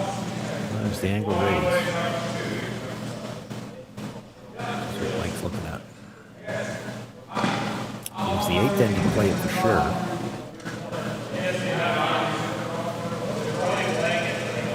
I think in the 6th, trailing by 1, he had to score here.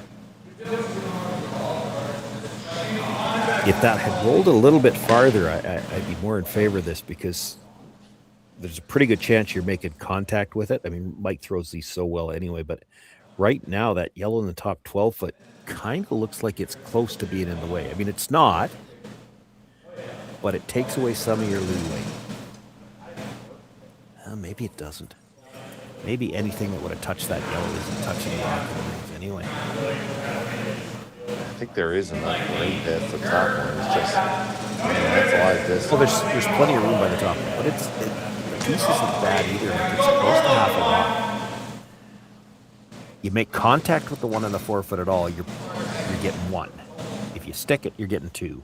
He doesn't have to whip it, so you can bring your sweepers into it. He's so good at these. I knew he'd look at it. The 8th end you play it for sure. He's going to try it here in the 6th.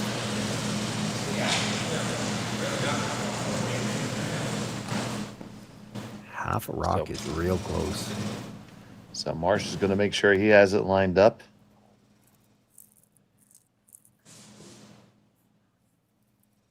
Here we go. Might be a sliver on the thin side of a half.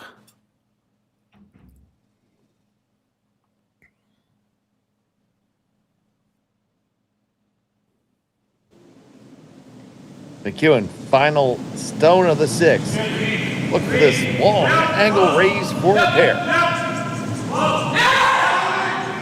Marsh holding it straight. You make contact, you send it back, do you stick it? Oh, baby, yes you do! 2 for Mike McEwen in 6th to take a lead over Jordon McDonald. What a great shot. You know, and this is why he keeps playing these corner guards. He's not throwing them that wide. And part of the reason for it is it leaves him these types of shots, which he likes to throw them. He throws them very well, judges the angle perfectly, dead stuffs it, and it's 2. We'll be back with more from Martensville after this.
Aztec Safety is #1 for online safety training. Aztec Safety is the proud sponsor of the Aztec Safety Challenge, the #1 event on the World Curling Tour. And Aztec Safety has been a proud sponsor of Team Jacobs on our quest to represent Canada at the Olympic Games.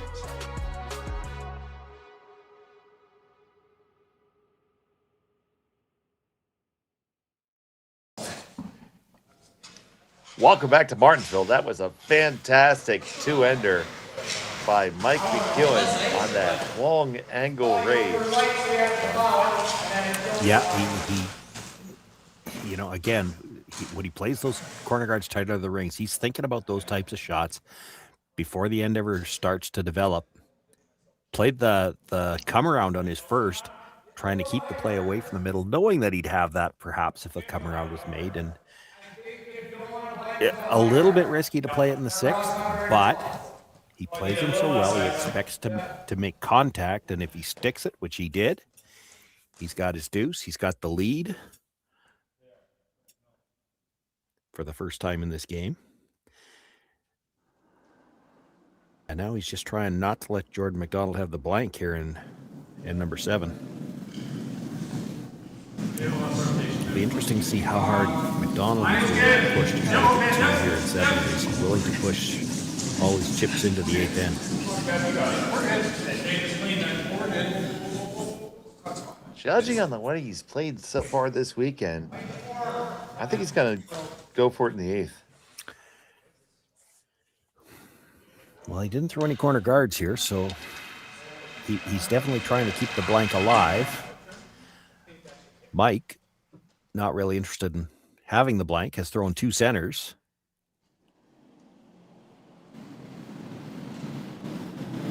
Far better man than me.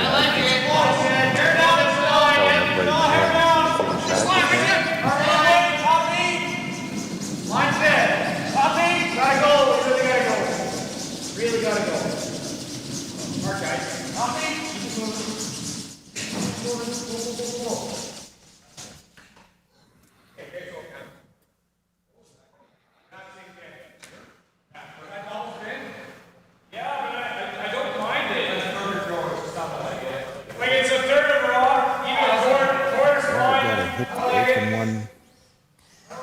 Just a sliver of a roll into the guard, just to leave an angle onto the yellow that's in the 8-foot. Well, he's talking about the double, too. You could blast.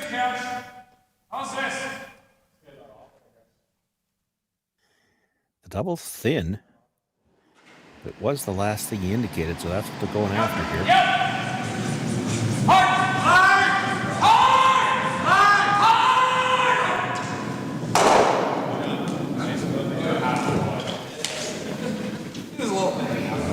Jordan's choice now. He wants to push this to the last end. He can play the double deal now. He's content to come around.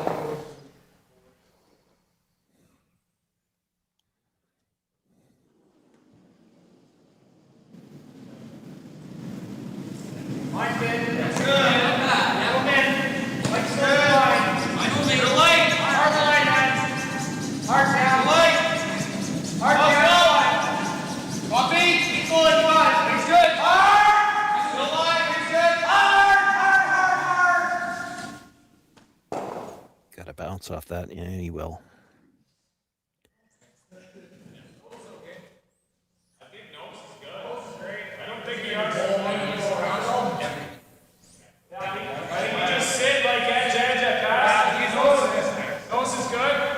It's not bad here. I'm seeing like good board. I don't think Jordan could roll into the rings off of it. If he comes around on the outside, you've still got this to run back. Nose hit, or maybe a few inches towards the center line.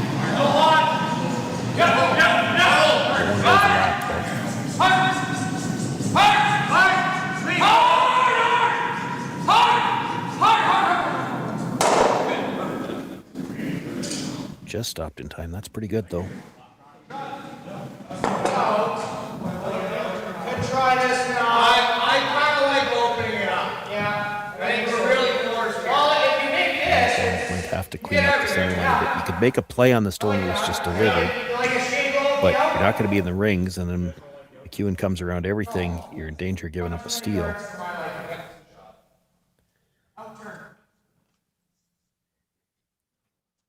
Hit this right, you could clean up all 3 guards, and then we're headed towards a blank.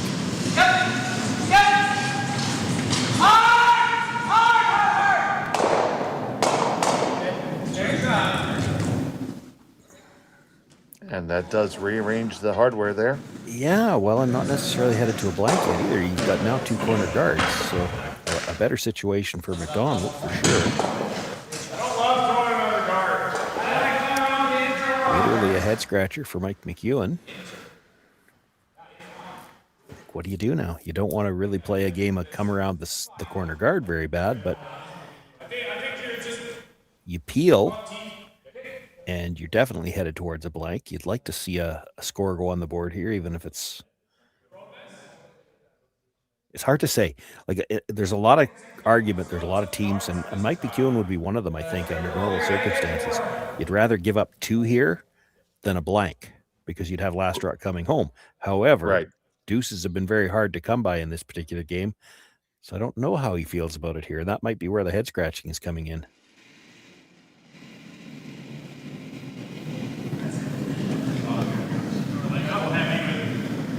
Stay close, back 4. Hold it. Stay close here, though. Let's hop in back up. Oh, it's got to curl. Back 4. Can you knife it? Knife it. Yeah, back 4. D-line. This is, guys, it's coming down. This is. Curl. This is.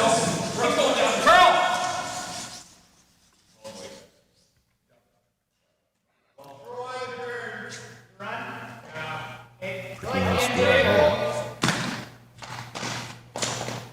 And it looks like McDonald's going to try to play for the blank here.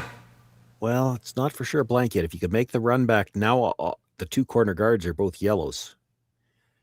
Like, this is, you make the run, the double. Your shooter's going to stay pretty close to right there.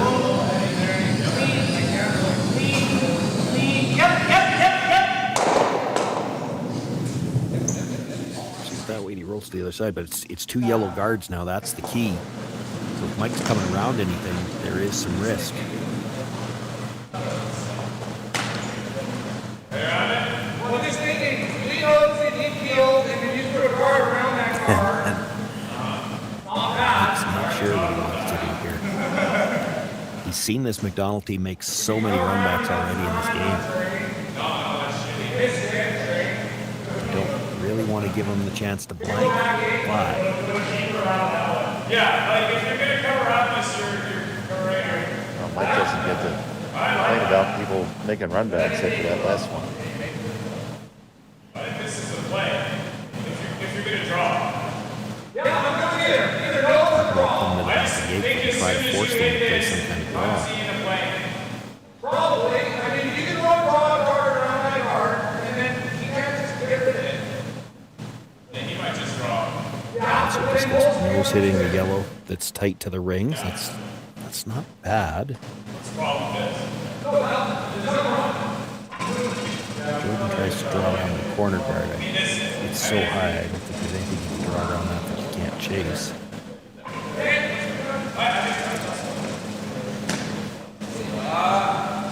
He's got trouble with that feet, it looks like.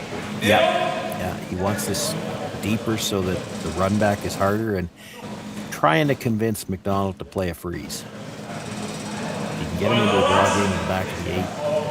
As long as you keep matching his shot, it's going to be a single point.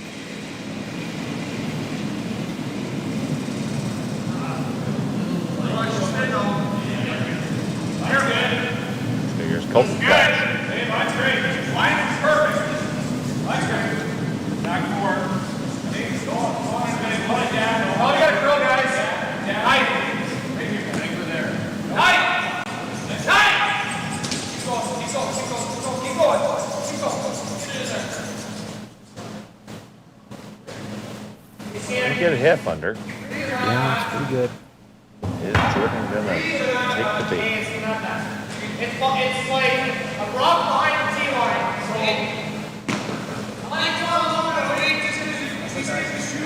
Now, if he makes the run and sticks it, it's still behind the T-line, so you might see Mike freeze to it again and try to get the force that way.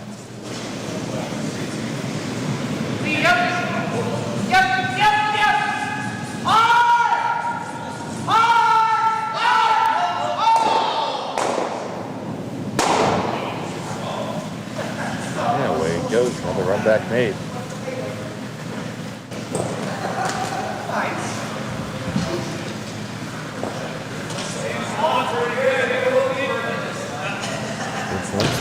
Again. You have to make sure you're back far enough that if you freeze onto it, you've got room to freeze again for sure.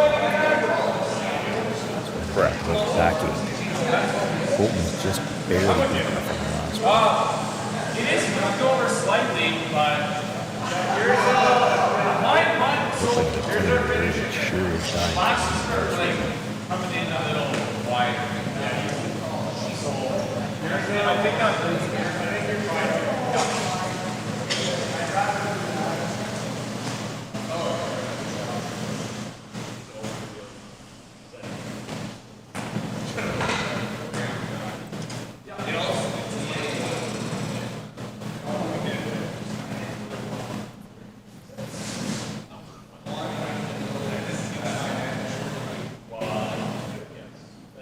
McEwen getting ready to settle in.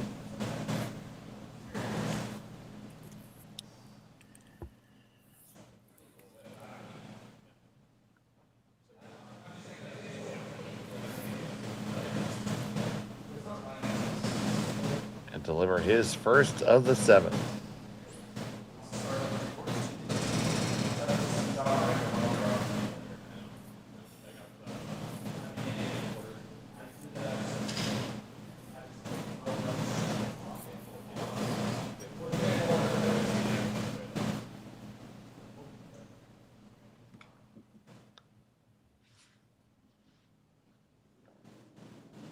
One final check with the front end, and here we go.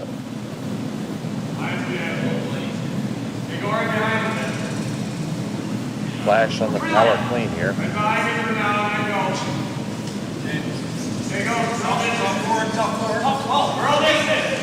Now trying to make sure it gets there. This is way out wide. They switch up to get March to try to bring it over. Can they get it far enough and deep enough? Looks like less weight than Colton from the get-go.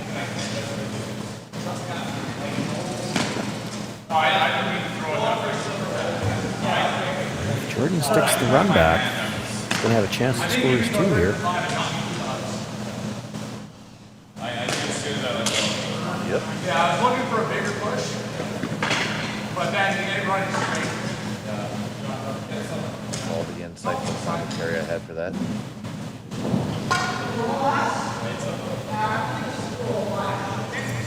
Well, I could go back a few years and talk about when we used to play shots like this. We were happy if we made contact. He's really going to want to stick this dead behind cover, and he won't be happy if he doesn't. They expect to make these. They've been throwing the run back so well all day.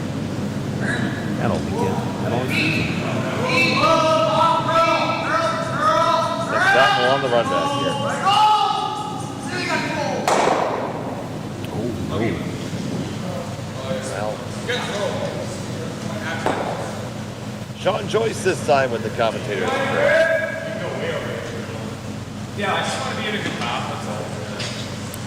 I think you just get him left. Give him a chance to try for the blank, so he's going to split the rings. We'll give him one. But just not give him a chance to play for the blank. Is it outside his button then? Yeah. Yeah, exactly. Like top button. Yeah. Brings it towards the draw for a tie.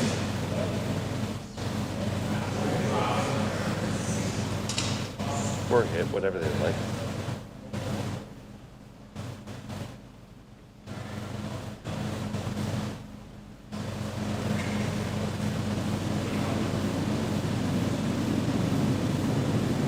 Like McEwen. Maybe a watcher. It's hanging right now, so head. They go real deep. Hey, no, it's no chance. It's coming down. It's coming down, guys. Coming down. Like this to be dead even. It's pretty close. Yeah, can't get too deep. It'll be the double, but it's not there. So the force is on. Jordon McDonald trying to make a single point here.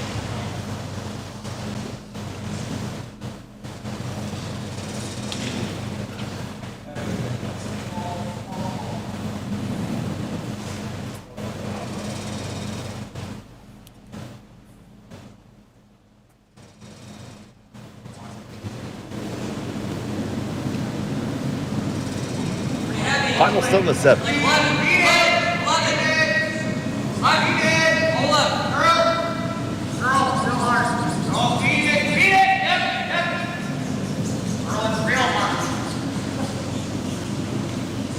back and forth action. It's perfectly good. All tied up after 7. McEwen has a hammer coming home in 8. We'll have a winner in about 20 minutes here on Curling Stadium. Who knew after 20 years in real estate I'd have to make silly videos for Instagram and come out behind a tree? Stu, we need to do this stuff. Why can't I just door knock into open houses like I did in the old days? That doesn't work anymore. Okay, so it's because I'm sitting here behind a tree. Come use us for real estate.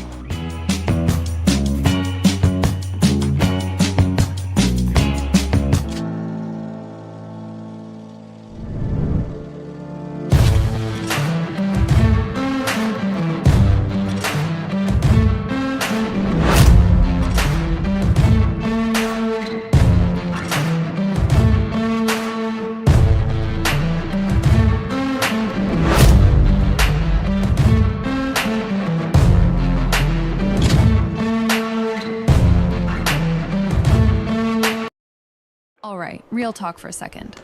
If your snack situation hasn't changed in years, maybe it's time for an upgrade. The Chocolate Lab makes legit chocolate that's worth paying attention to. That's it. Back to whatever you were doing.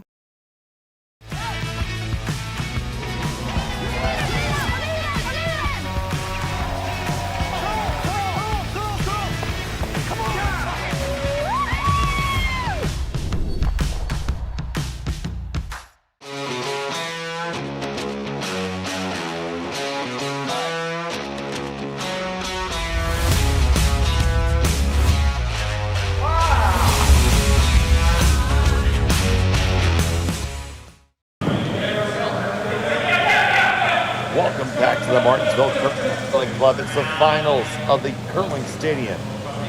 Martensville International. All tied up. Jordon McDonald, McEwen has the hammer. Joining the Red Steams here. Team number 8. Thank you so much for joining us today and all weekend. I'm Dave Schmel, joined by Sean Joyce. Matt Honan is our producer, and Haley is on the cameras.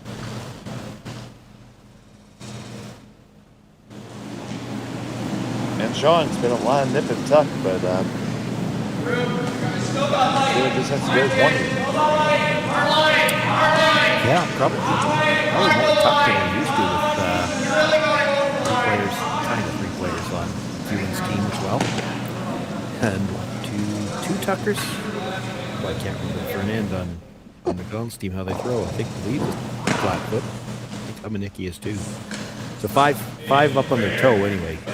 7 marks, maybe you wouldn't call him a tucker. He's got that heel well off the ice. I know that's not really good, but I always like to point. Yeah, but you felt like you had to. Yeah, we gotta. You beat a tucker. I can physically do it. This is why they make it.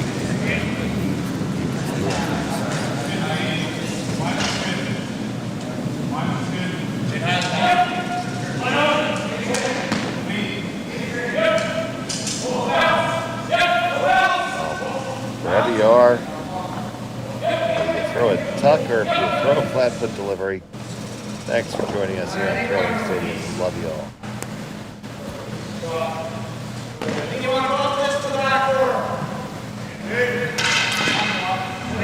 Really set up in this end. Definitely favored Mike McEwen. The 2 guards both long and staggered to do a double peel whenever they want to make it. Talking about making a play on the rim right, which you could do. Try to tap these right now. He's going to pull the double peel.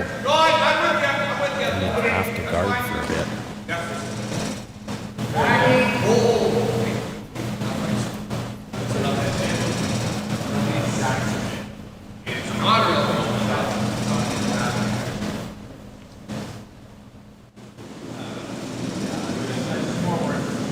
It is tough. So 6 of them. 6 of them.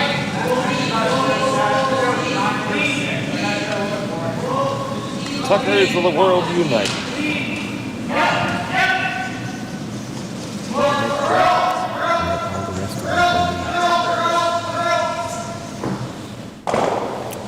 Really needed to get to the nose on that.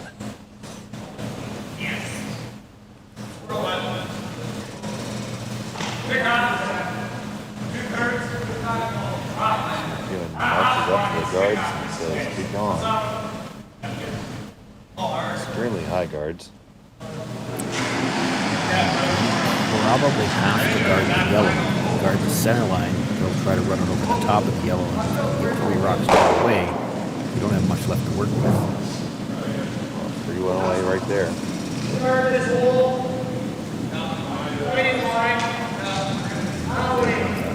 He's not talking about.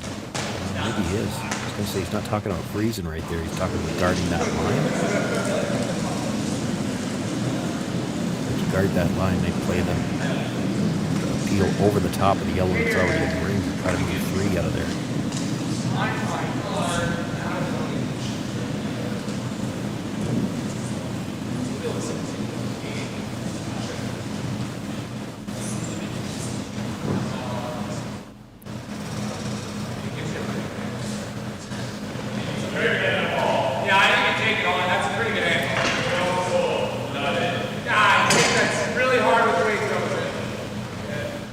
Might be a little bit worried about dead stuffing it on the red and the side of the button, but boy, you have to be able to do that. You move 3 and then even if the middle yellow doesn't leave the ring, it just spins out into the 8-foot. You're going to have something fairly open if you're not. Kevin Marsh bringing fire.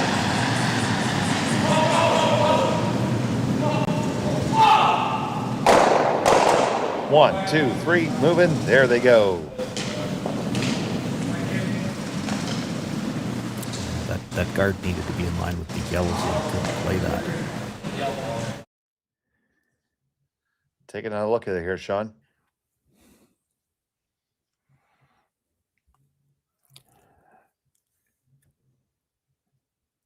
Not much more to say. I mean, I talked about it before they threw. That's what they were going to play. Now, where do you put the next guard? Maybe your best spot for a guard, rather than right on the center line, they're just going to peel that from the other side. You try to put something, so as the logos come on, if you put something right on the R in the rock channel, maybe just slightly to the straight line on there. But there's jams both ways. There's a jam in the rings, there's a jam on the corner guard. You're going to need a bit of a mistake at this point in time. And Mike McEwen, on the other hand, doesn't want to give you that opportunity. Now that he's got the chance to peel from the board side, they might be able to take care of the corner guard. They're going to try that. Hope flash on the delivery. Just a touch too thick. Goes over the top.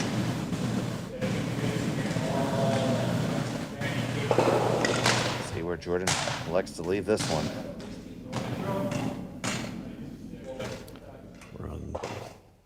I feel like you need another guard. Well, another guard's not going to help you because they're just going to peel it. I don't mind their thought about tap the red to the back of the 4-foot. Now the question is, do you need to play it on this one, or can you wait one more shot? I think if you're tapping it back, you can afford to wait one more shot. So then the guard, somewhere where it might jam is more important. So if you tap it back, they play the double on the one in the rings. You still got the corner to go around. I don't know if they'll try to play it straight back, I think.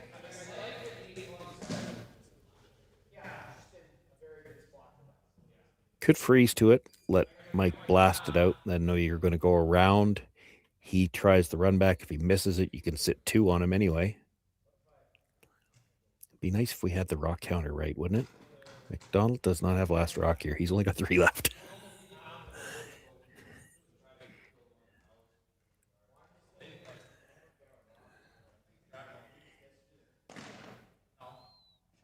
Thank you, Matt.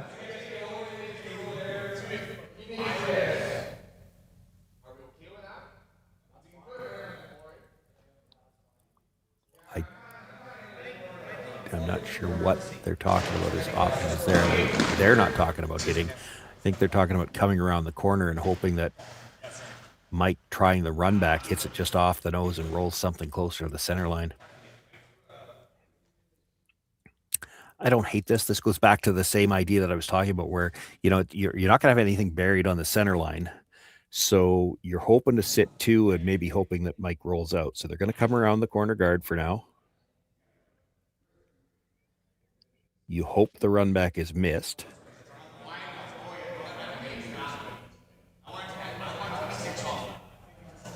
And then you still have time to decide what do you think, because you still got 2 rocks left. You don't necessarily have to hit the one in the middle yet. You've got choices. You could still play the tap back on it. So talking about what this line does, because controlling the rolls has not been either team's strong point.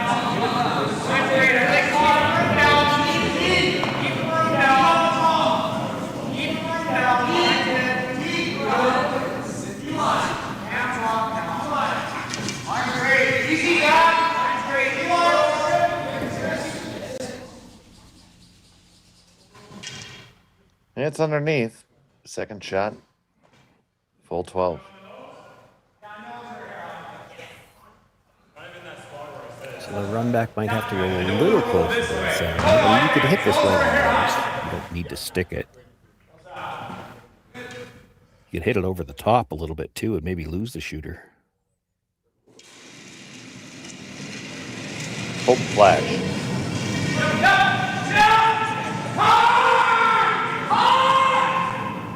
Just a heavy clean on this. Pushing back, running over.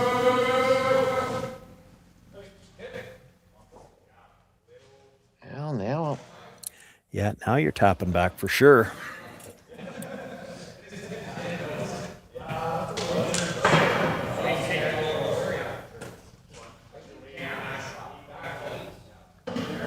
So you're playing the little tap back here. What comes next?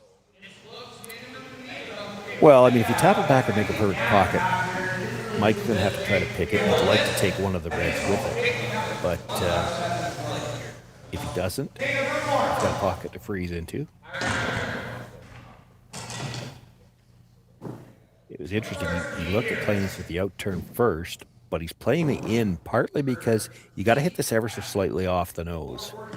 And playing the in turn like this, you're coming across it with the... you won't get the gear. You'll actually deaden the stone as it rolls off because you'd like to stay in front of the 2 reds a little bit if you could. You want to make the hit a little bit more difficult. Put the risk of a jam into Mike McEwen's mind at least. So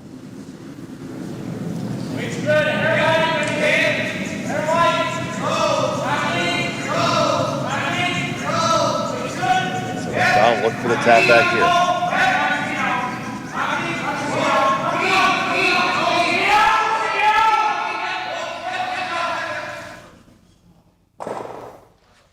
Taps it back, does set up a pocket.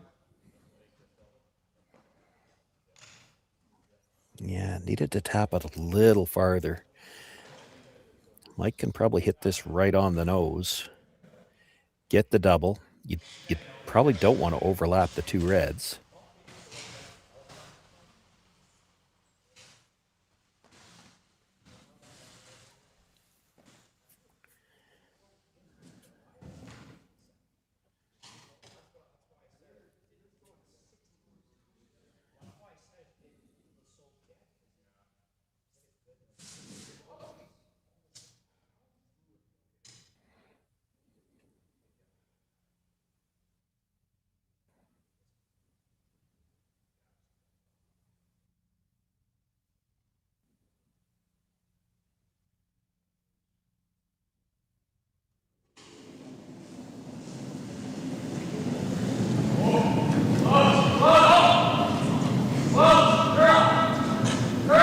On the way from McEwen. Bit. Now you freeze the pocket. Oh boy. And the plot thickens, Sean. Shot stone belonging to Jordon McDonald here.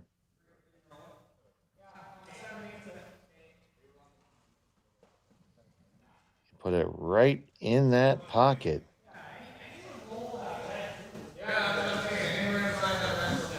Mike McEwen has to move the Yellowstone that's there to get shot rock now. And if you've That one throws him in front of it.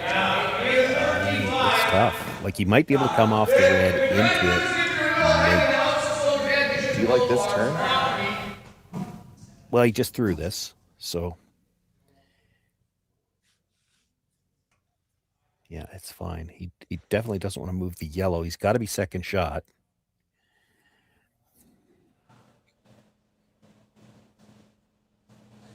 So what of a turn of events here in our final in Martensville. Jordon McDonald looking to possibly set up the steal. Probably touch the red back a couple of inches. Where's the pocket where it is right now? A nose hit might just send this up and around the horn. Just touch the red enough to leave the red and let it dead even. Also, gotta hold the line. This is over curling. where does it end up? Moved too far, I think. You could get away with moving it as long as you had stayed on the high side, but there's a double available.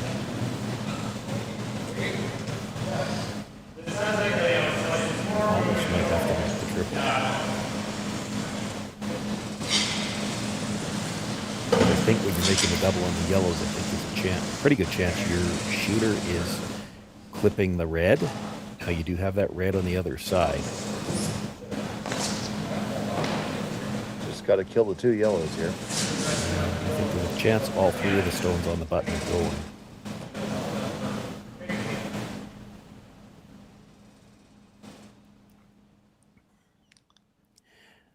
Doesn't have to. You hit about a thick half, probably enough to make the double and go over the top of your own stone. So Mike McEwen facing a loss here. Final stone, the 8th for the win. Needs to kill both these yellows. Will it be able to hold it? It makes contact. And it stuffs it, and it's a steal of 1 and a victory for Jordon McDonald at the Curling Stadium, Martensville International, by a score of 4-3, Sean. Yeah, outstanding game. I went right down to the last shot. Boy, with that big weight, that was surprising to see that curl. It probably looks like it caught them off guard, too, because they certainly didn't jump the sweep early. Jordon McDonald will take it, though. That makes him a champion. He'll take home the winner's check. And you never are upset about that. And one thing we're not upset about is the fact that you guys joined us all weekend. We thank you so much for that. We appreciate everyone who watches us here on Curling Stadium every week. So, for our entire team, Sean Joyce, Matt Hone, and Kaylee, I'm Dave Schmel. Thank you for watching. Good evening. Hey, Mark, you ready for this game tonight? Yeah, I'm excited, man. Cupsy, what are you doing over there? Don't worry, boys. Was just on aztecsafety.com, took a fire extinguisher safety course. Paul, I'm putting out the fires from now on. Woo!